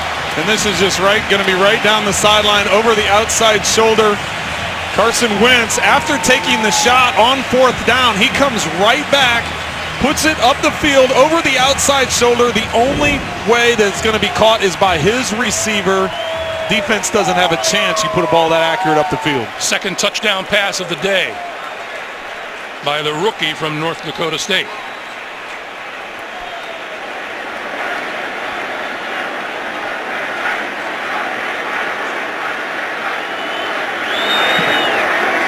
Extra point is good. We asked Carson Wentz, he's going to have family here today. He said, "You betcha." I think they're having a good time.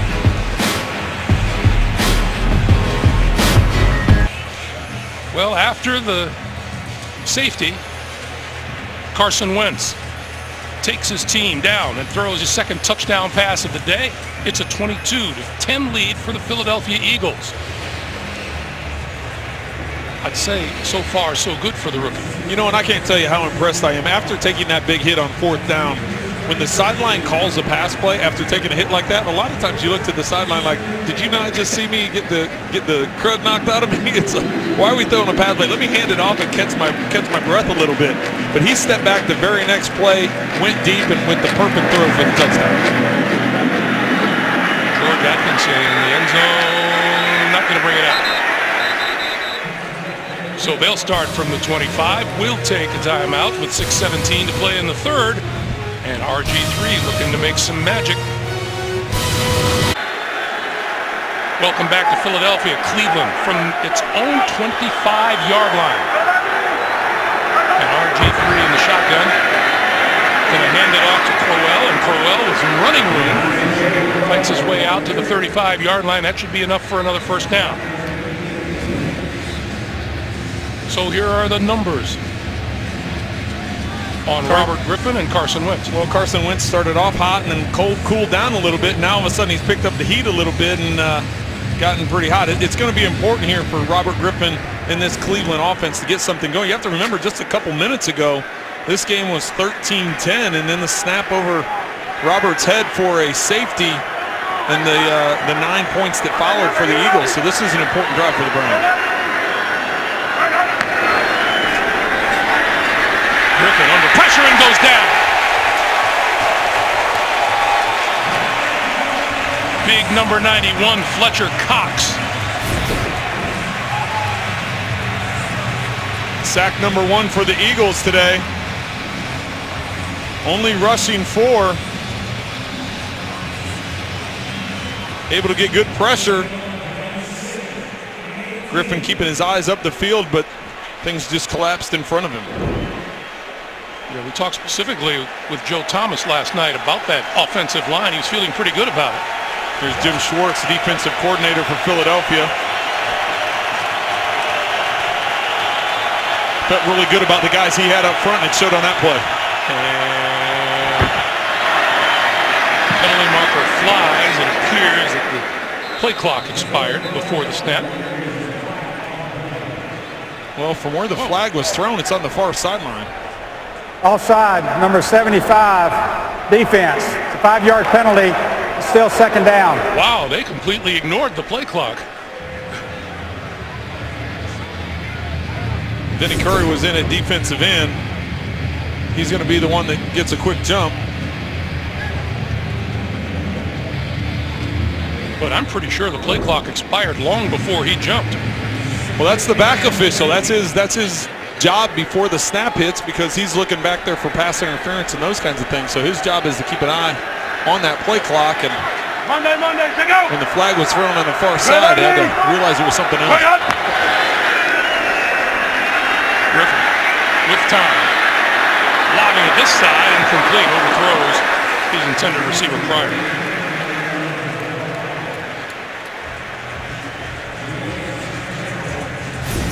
Here's that play on which the Eagles were called offside. 0, +1, +2, +3. Wow. You're all over that, Greg. That was 0 for a long time. Hey, I can't do much, but I can read the clock. 3rd and 13.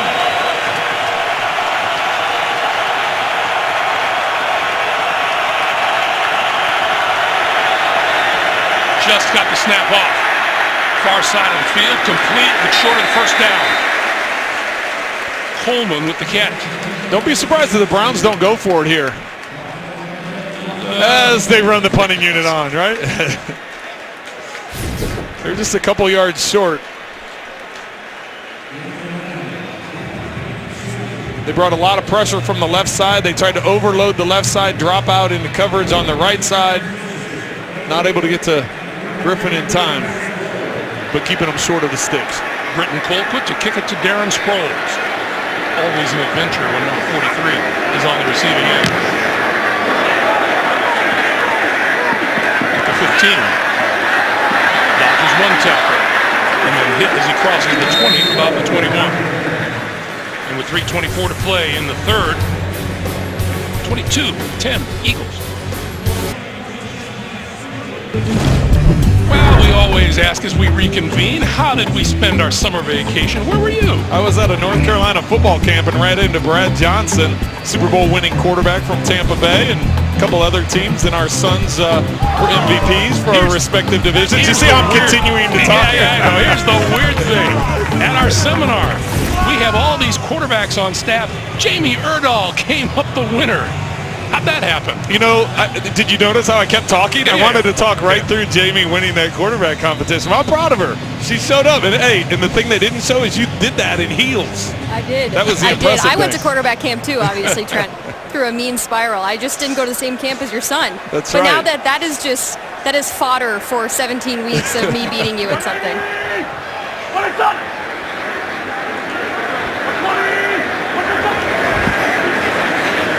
Wentz with time, got his man to the 35-yard line, Zach Ertz. We were talking with Carson Wentz, and we asked him about how he's established rapport with any of his receivers, and he says particularly with Jordan Matthews and Zach Ertz. Well, it showed up today. It's he's been dialed in. Ertz now with the 6th reception. Matthews with 5 receptions. Those are the 2 leading receivers for the Eagles right now. So he told us the truth. He told which guys he was dialed in with. That was good. This is Ryan Matthews, and Matthews tiptoeing on the sideline. We were busy throwing footballs, and look what our colleague was doing. Look at that. Waging my own personal war on the yellowfin tuna. I like that. Where was that? Where exactly was that? That would be off the coast of St. Martin. Nice.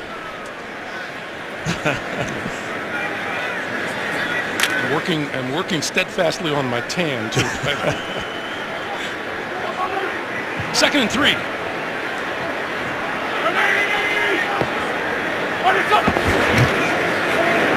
This is Kenyon Barner. Running room. Inside the 45, inside the 40. And it's a first down for the Eagles. Watch this side of the line. The blocking that goes on. He's not touched until he's 10, 15 yards down the field. Yeah, you get the impression that the Eagles offense now beginning to pick and choose what it wants to do at will. Well, and Jason Peters and Alan Barber on that side of the offensive line really created a huge lane there to run through.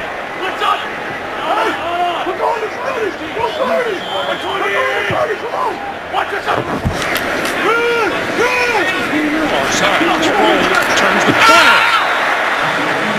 Had some running room and couldn't stay in bounds. One more time going to the left side of the line. We talked about Peters and Barber on the previous play. That time, Brent Selleck was on the left edge as well. So just getting around that outside, getting the contain, and Sproles picking up nice chunky yardage. You know, I suppose it's a legitimate question to ask that with you and Phil Simms and Dan Fouts and Rich Gannon on our announcing staff, Jamie Erdahl outthrew you all. She did. She did. It was a very accurate throw on her part. Lost the football. And Sproles covered it again back at the 41, or they're going to mark it down inside the 40 at the 39. See where the ball comes in here. Ball ends up being a little bit high up on the chest plate as opposed to being down in the stomach. It's one you think that Sproles should get. Well, Sproles is a little lower than average. Yes, and that's a very real thing as a quarterback. You have to make sure you get it in the pocket for the running back. So it's a 3rd and 10 now for the Eagles. Here we go. Lucy.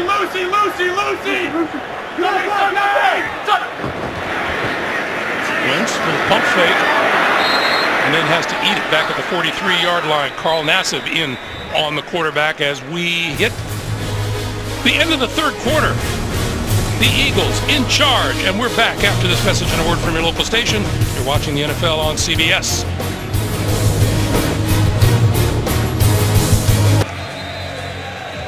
along with Trent Green, Jamie Erdahl, our producer Jim Rickoff, our director Suzanne Smith. Greg Gumbel back in Philadelphia as we start the fourth quarter. The Eagles with a 22-10 lead. And the kick is going to be allowed to bounce inside the 10, and the Eagles are going to bring it to a stop at the 1.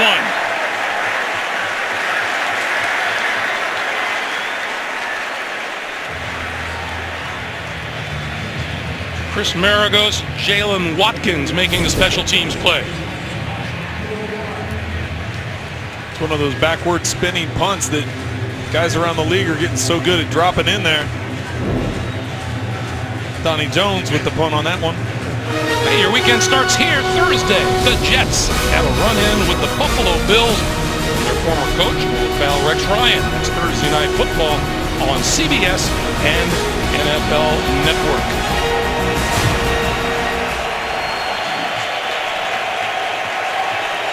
Leotis McKelvin, it's been a relatively injury-free game. Leotis McKelvin, however, the Eagles say has a hamstring problem. So he is sidelined for the time being. Ron Brooks, fifth-year cornerback out of LSU, replaces him on the field as the Browns start this drive about as deep as you can get. And throwing out of the end zone is RG3 for a couple. Malcolm Johnson with the reception. We get an update from New York. JB and Boomer. Osweiler has a weapon here. He sure does, and it's Will Fuller, the rookie out of Notre Dame. They said he was quick. Look how quick he really is. Texans lead 20-10. That's an 18-yard reception from Fuller. 20-14, excuse me. Texans over the Bears. So Greg is working with two quarterbacks, huh? Trent Green and Jamie Erdahl, huh? I don't need to hear it from you too, JB. Come on now.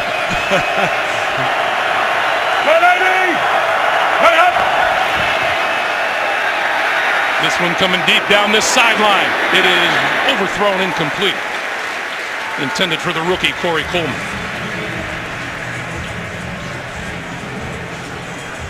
We can see they're going after Ron Brooks there. We just mentioned the fact that he's in playing corner with McKelvin out with the injury. Trying to take the shot up that right sideline. Not able to connect, making a 3rd and long, coming out your own end zone. You know, I so want to ask Jamie what she would do here on 3rd down.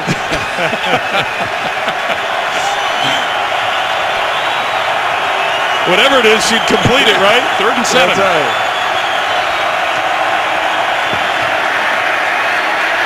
Sidearms it out of there, incomplete. Good pressure by the Eagle defense on Griffin in the end zone, and now Britton Colquitt will have to kick it out of the back part of the end zone. The pocket just collapsing.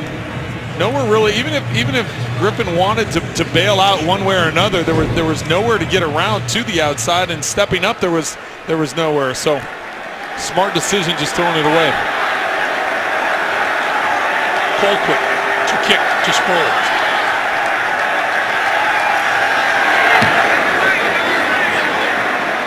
Sproles on the run, made the fair catch. 48-yard line. 13:49 to play in the 4th. The Eagles with the lead. So comes your way. JB and the gang, all the latest scores and highlights all coming up on the Subway post-game show. RG3 trying to figure it out with Pep Hamilton on the sideline. Well, and ever since that opening drive of the second half, they've kind of stalled. They had the snap out of the end zone that was the safety, and since then they haven't gotten a lot going offensively. So as the 4th quarter gets rolling here, they're going to need to piece something together. But first thing is they have to get the defense needs to get them the ball back. Great field position for Carson Wentz too. This is Ryan Matthews, and Matthews for a couple, and we get a lead flat. Holding number 65, offense. 10-yard penalty, still 1st down. That's right tackle Lane Johnson.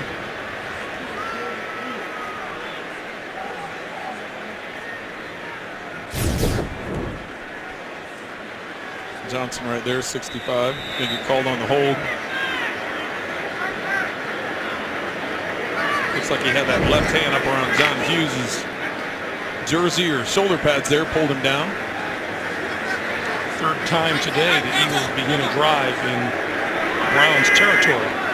Browns first and 20. Again, Mr. Matthews again, and Matthews across the 45 to about the 46-yard line. Carl Nassib, who has played himself a pretty good game on defense. We've mentioned his name quite a few times today. Matthews putting together a decent day here. 15 carries, 50 yards. Running a combination with Barner.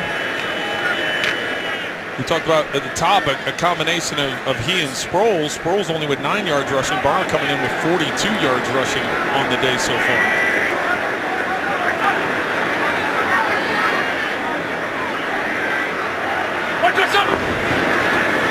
Second and 18, the pump fake by Wentz, and Wentz is going to tuck it and run. And head for the sideline and out of bounds just over the 45-yard line. Boy, they're in the update mode. Back in New York, JB and Boomer.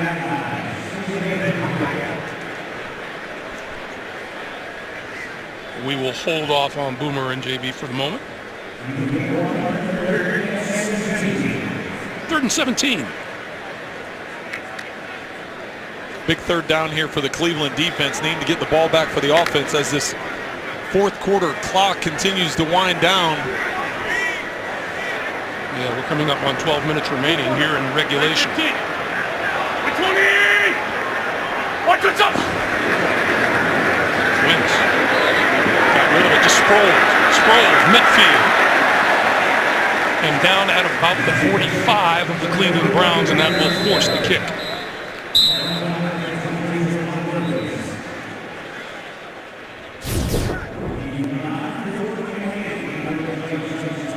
Sproles not realizing how far he had to go to get the first down, trying to split all three defenders.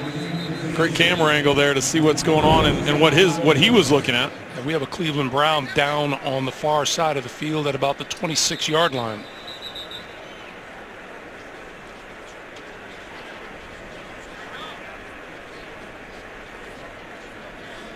Looks like it could be Joe Hayden over there, 23. It is Joe Hayden, yeah.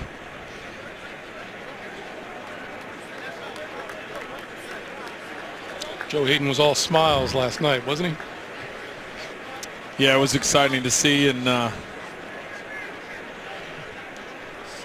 brand new papa. Exactly. He talked about getting the call. He was out at walkthrough, and hey, you got to get to the hospital. That was on Friday. Yep. And he wasn't the only one. Demario Davis and his wife, Pamela, welcomed a daughter, Summer Joy Davis. Joe and his wife, Sarah, welcomed a boy, Joseph Ali Hayden IV. Now this is Demario and Pamela Davis's daughter, Summer Joy. And she was 4:30 in the morning. So Demario had a little different sleep pattern than what Joe had, because Joe was 5:30 at night. So that was one exciting time for those two. Congrats to them. And this time the Eagles can't keep it from going into the end zone for the touchback. 11:33 to play, fourth quarter. Time for the Browns to get something started on offense. Welcome back. Here is RG3 and the Browns from their own 20-yard line, throwing to the near side, and that's incomplete. Intended for Terrell Pryor. Meanwhile, some injury reports now from the Cleveland sideline. Both rookie safety Derek Kindred and the veteran cornerback Joe Hayden, whom we saw being tended to, suffering ankle injuries. And unfortunately, the Browns say it's to the same ankle on which Hayden underwent surgery this summer. And he's not looking happy. No, he doesn't look real happy. Number one, the way the game's going. Number two, he's dealing with this ankle injury, and he is questionable to return. So it'd help him a lot if the offense could get something going, give him a little time to rest it up. Deep drop this time and hit from behind. Connor Barwin.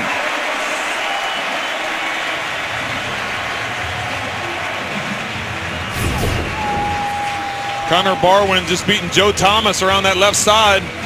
Robert Griffin holding on to that ball quite a bit, trying to get a deep throw up the field. So you have to hold on to it a long time. 1, 2. On that second hitch, though, Barwin able to get a swipe in there, almost knocking the ball loose. So now Robert Griffin has faced a ton of these today. 3rd and 19.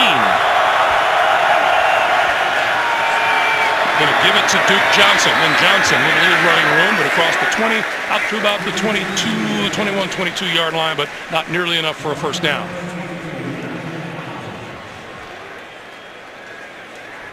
You can tell the body language right now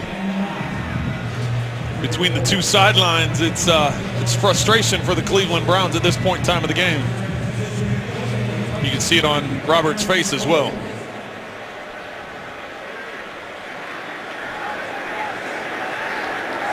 Aaron Sproles has been a busy guy here. Punt return today.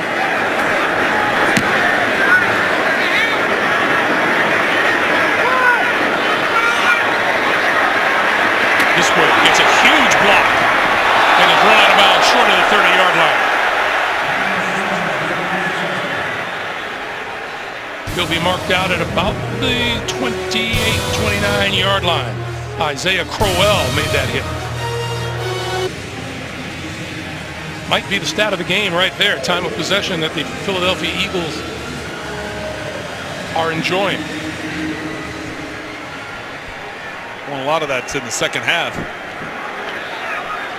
Not too late to play NFL Fantasy, by the way. Join, draft, and play from anywhere with the all-new mobile app. Sign up free at NFL.com/fantasy. And a quick slant by Carson Wentz to Jordan Matthews.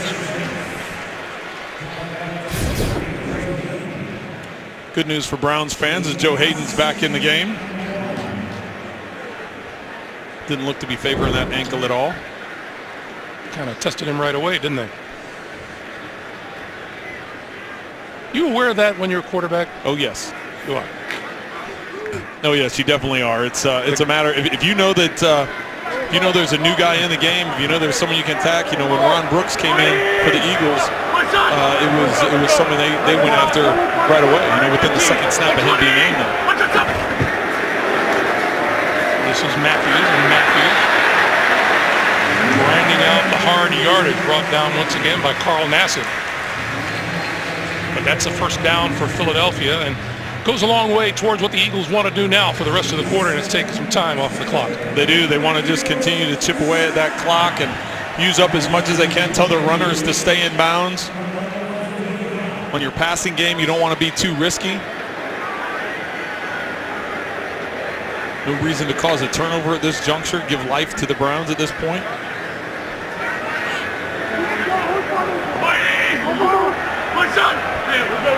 On the other hand, the Browns have to take some chances. They have to try getting the ball back. Matthews again, and dragged down from behind by Xavier Cooper. Hey, the wait is almost over. Be there when the Big Bang Theory kicks off with a star-studded premiere that will have everybody talking. It all happens Monday, September the 19th only. CBS.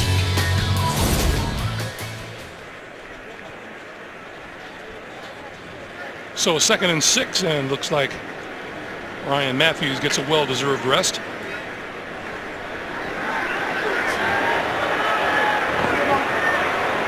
Sproles in the backfield along with Carson Wentz.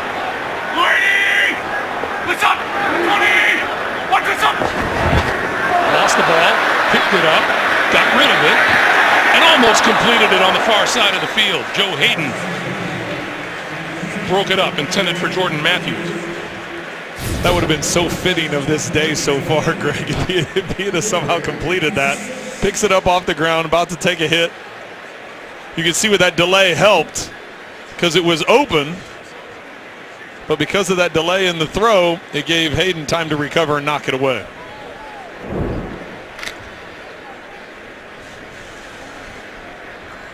So those are Carson's numbers on 3rd down. He needs 6 yards here for a first down. Sunday! Got time, throwing, and the catch is made by Matthews. Oh, what a catch just inside the 25-yard line. And what a throw by Carson Wentz. Well, and even going back to the last play, it just shows the composure that he has. He wasn't frazzled by the fact that the ball was loose. Incredible catch by Matthews, not allowing the ball to hit the ground. Wentz just completely focused on what's going on down the field. You could see how his eyes were looking to the right. That's where he wanted to throw the football. He just wanted to confirm there wasn't a zone out in front, and then he goes back and locates the receiver. So confirmation of what he thought he was going to see, and then going through and getting the execution and the great catch by Messi. This is Sproles, and Sproles is going to be stacked up by 4 or 5 Cleveland Browns. Clock continues to move, coming up on 6.5 to play in regulation.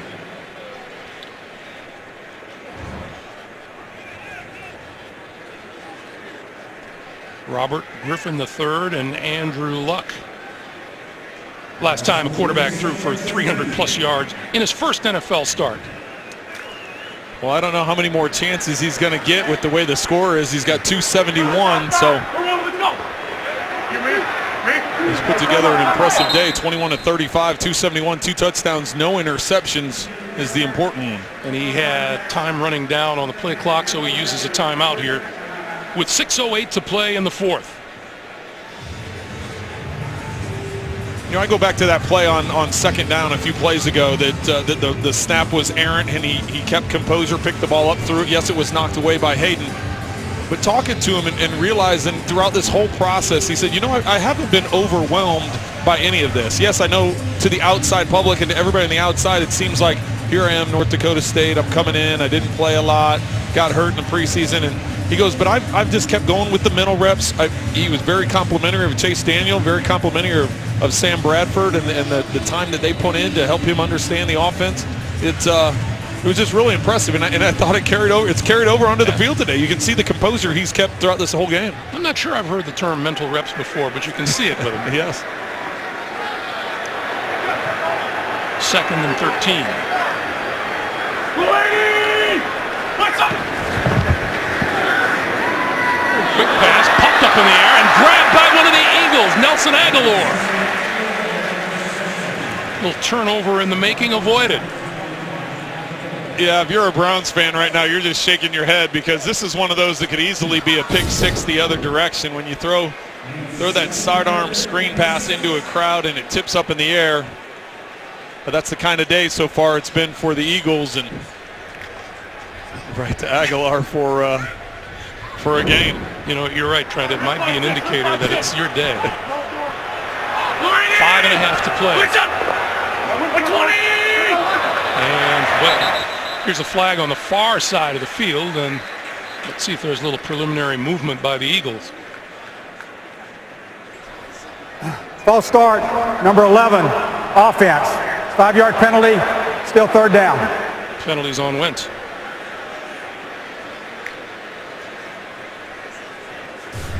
They got him with the little head bob there? They got him with the shoulder roll, the head bob, something.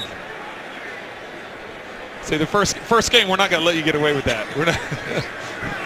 Don't get cocky. Right. It took Peyton Manning and Tom Brady a lot of years to be able to get those calls, right? What's up? Hey, laser! What's up? That's some early movement, and that's Jason Peters. False start, number 71, offense. 5-yard penalty, still 3rd down. Let's go back to the penalty call on Wentz. 2 plays ago, Carson Wentz is going to get called with movement, so let's just take an eye on what it is he does. I didn't see it. I didn't see a whole lot out of that.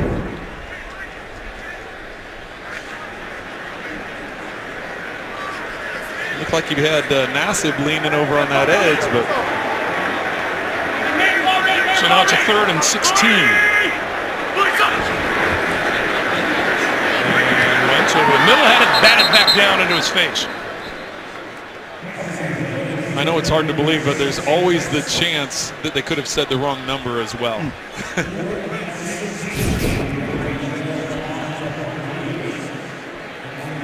See the 4-man rush by the Browns, and just getting a hand up to knock it down is Joe Schobert. Impressive start to the career of Carson Wentz. Tremont Williams is deep. Let's see how Tommy Jones does with this one. Taking another bounce.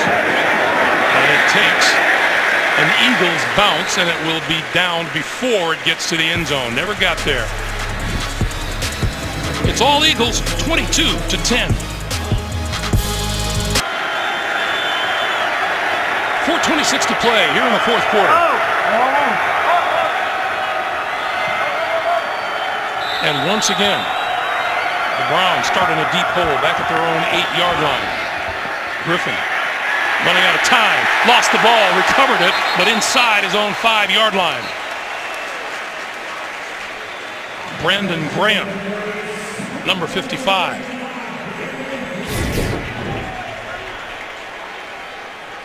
Griffin tries to step up into the pocket, doesn't have it secured with both hands. It gets chopped out as the Browns are going to a hurry up here. Third Eagles sack of the day of Robert Griffin. From the end zone, pushed it out of the end zone and almost intercepted at the 3.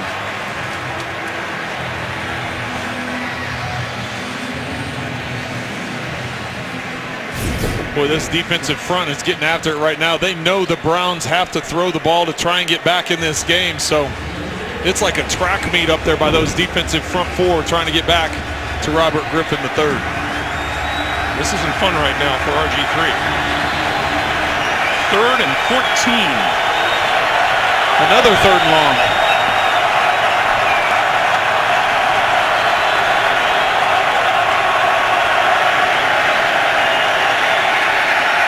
Griffin up the middle. 10. And out of bounds at about the 15-yard line, and that's a huge collision on the near sideline. Jalen Mills, the rookie cornerback out of LSU.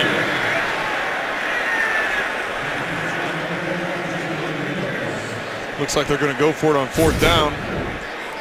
You see the thumbs up that Robert gave right there, so getting some communication through the headset.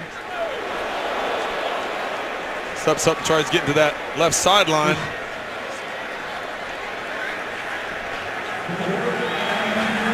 So 4th down at the 15. They need 3 yards for a 1st down to keep this thing going. Throwing to the outside, too high, couldn't be handled by Andrew Hawkins, and the ball will go over on downs.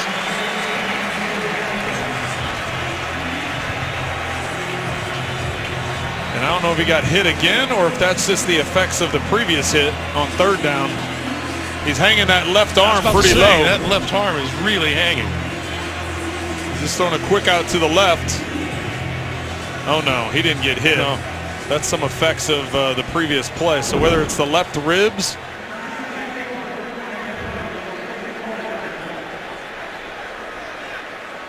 It's Robert Griffin's story today.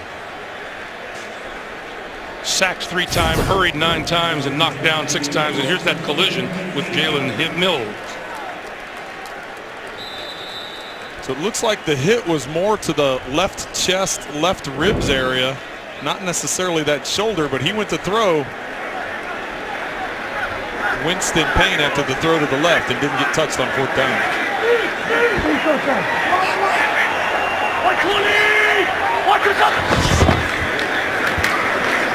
So this is Matthews, and Matthews inside the 10 to about the 8.5-yard line.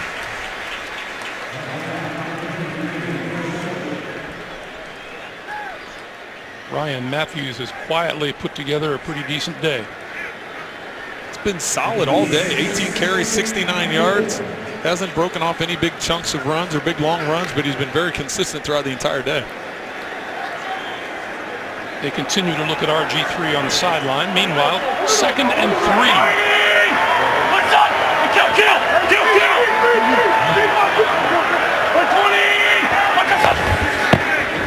Matthews again. Matthews inside the 5 and diving to the 1.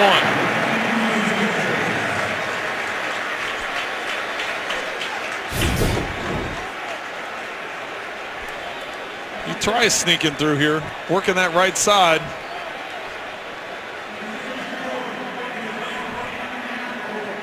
Boy, a healthy Ryan Matthews can be nothing but good news for this Philadelphia offense. And one of the best things that could happen to Carson Wentz. I was going to say, that's a nice compliment to have if you're a rookie quarterback, to have the balance of the run game and not have it all on your shoulders to push the ball down the field through the air. So good combination today for the Eagles. First and goal. Matthews. Hit at the 2, and that'll take us to the 2-minute warning. The Philadelphia Eagles 2 minutes away from opening the 2016 season with a W. 22-10, Philadelphia in the lead with 2 minutes to play. And the second half has belonged to the Philadelphia Eagles.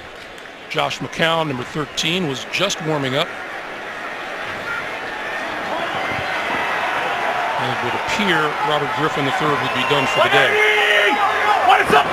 On second and goal, Matthews. Matthews pushing just short of the goal line.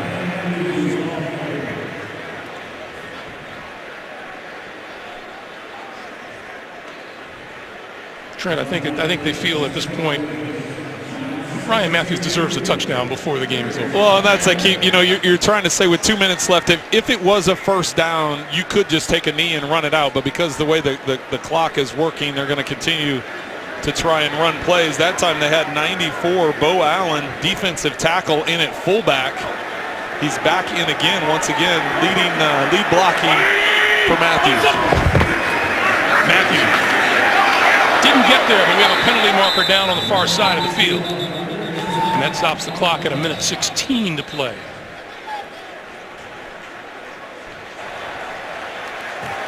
Offside, number 44, defense. Lined up in the neutral zone, half the distance to the goal. It's still third down. That kind of shows when it goes sideways, doesn't it?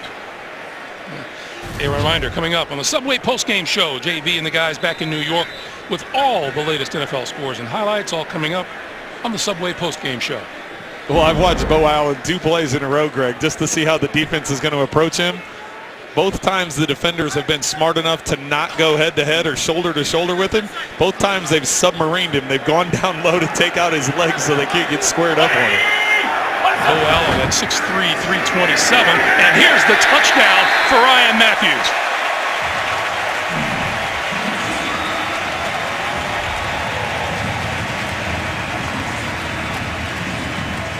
And a little lift from Bo Allen in the end zone. He's excited to be in there, help get him into the end zone. So, quick little lift. He has the kick-out block there on Campbell for the Browns. And then Matthews going airborne. And you know it's a pretty good trip to the end zone when you have a teammate catch you there. When your tackle is not blocking anybody and is able to catch you in the end zone, that's a good thing, right? Caleb Sturgis for the extra point. And it is good. So with 1:12 to play, the Eagles lead is now 29-10 over the Cleveland. That's long snapper John Dornbos for the Philadelphia Eagles, and we got to know him a little bit on Friday. He's a finalist in the show America's Got Talent over on NBC, and that's going to be coming up on Tuesday. But he's a magician, and he's a great musician. This is called a pass. You actually bend a card in half like this. And Jamie, you're going to help us. We're going to put Trent's 4 right there in the center, and you can see it with the bend. Yep. All I need you to do is snap your fingers. And Trent, that's called a completion right there of the pass. Miss you, buddy. Hey, I'm pulling for you, John. I know my family and I will be watching you. And more importantly, we'll be voting for you. He's been impressive on the show, and how he got that card to the top with my name on, I have no idea. He makes your head explode. You sit there and you watch him, and he makes your head explode. Well, and he has great stage presence while he's doing it. Great personality, and wish him good luck.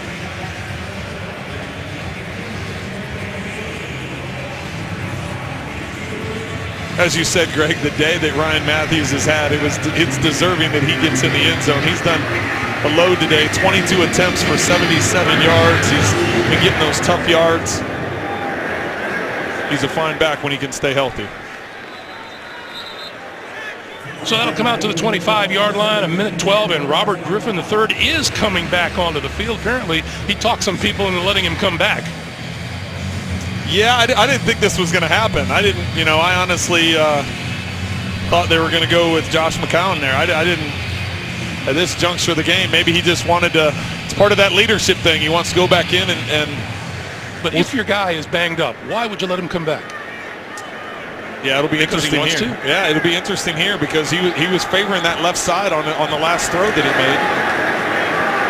This is Crowell. And Crowell with a little running room out across the 40 to the 41-yard line. But he has been under the gun courtesy of this Eagles defense most of the fourth quarter. Well, he's had to face a lot of 3rd and longs, and a lot of the times he was also coming out of his own end zone because the Eagles were able to pin him down in there. So when you're a defensive line, defensive unit, and you know it's a pass situation, it's a literal track meet to try and get back to the quarterback, and Robert Griffin paid for it here in the fourth quarter.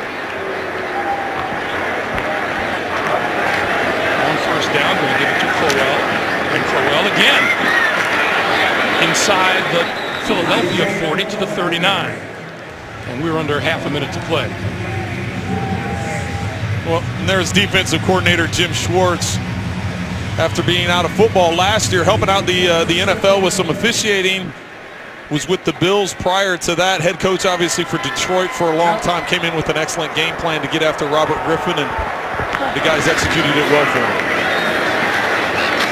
And one more time, Crowell, as the final seconds tick away, and that puts the cap on a Philadelphia win. The Eagles have now won 5 of their last 6 openers and 7 of their last 9. The Eagles, a winner. For Jamie Erdahl, Trent Green, and the rest of our CBS Sports crew involved here in Philadelphia. Thanks for joining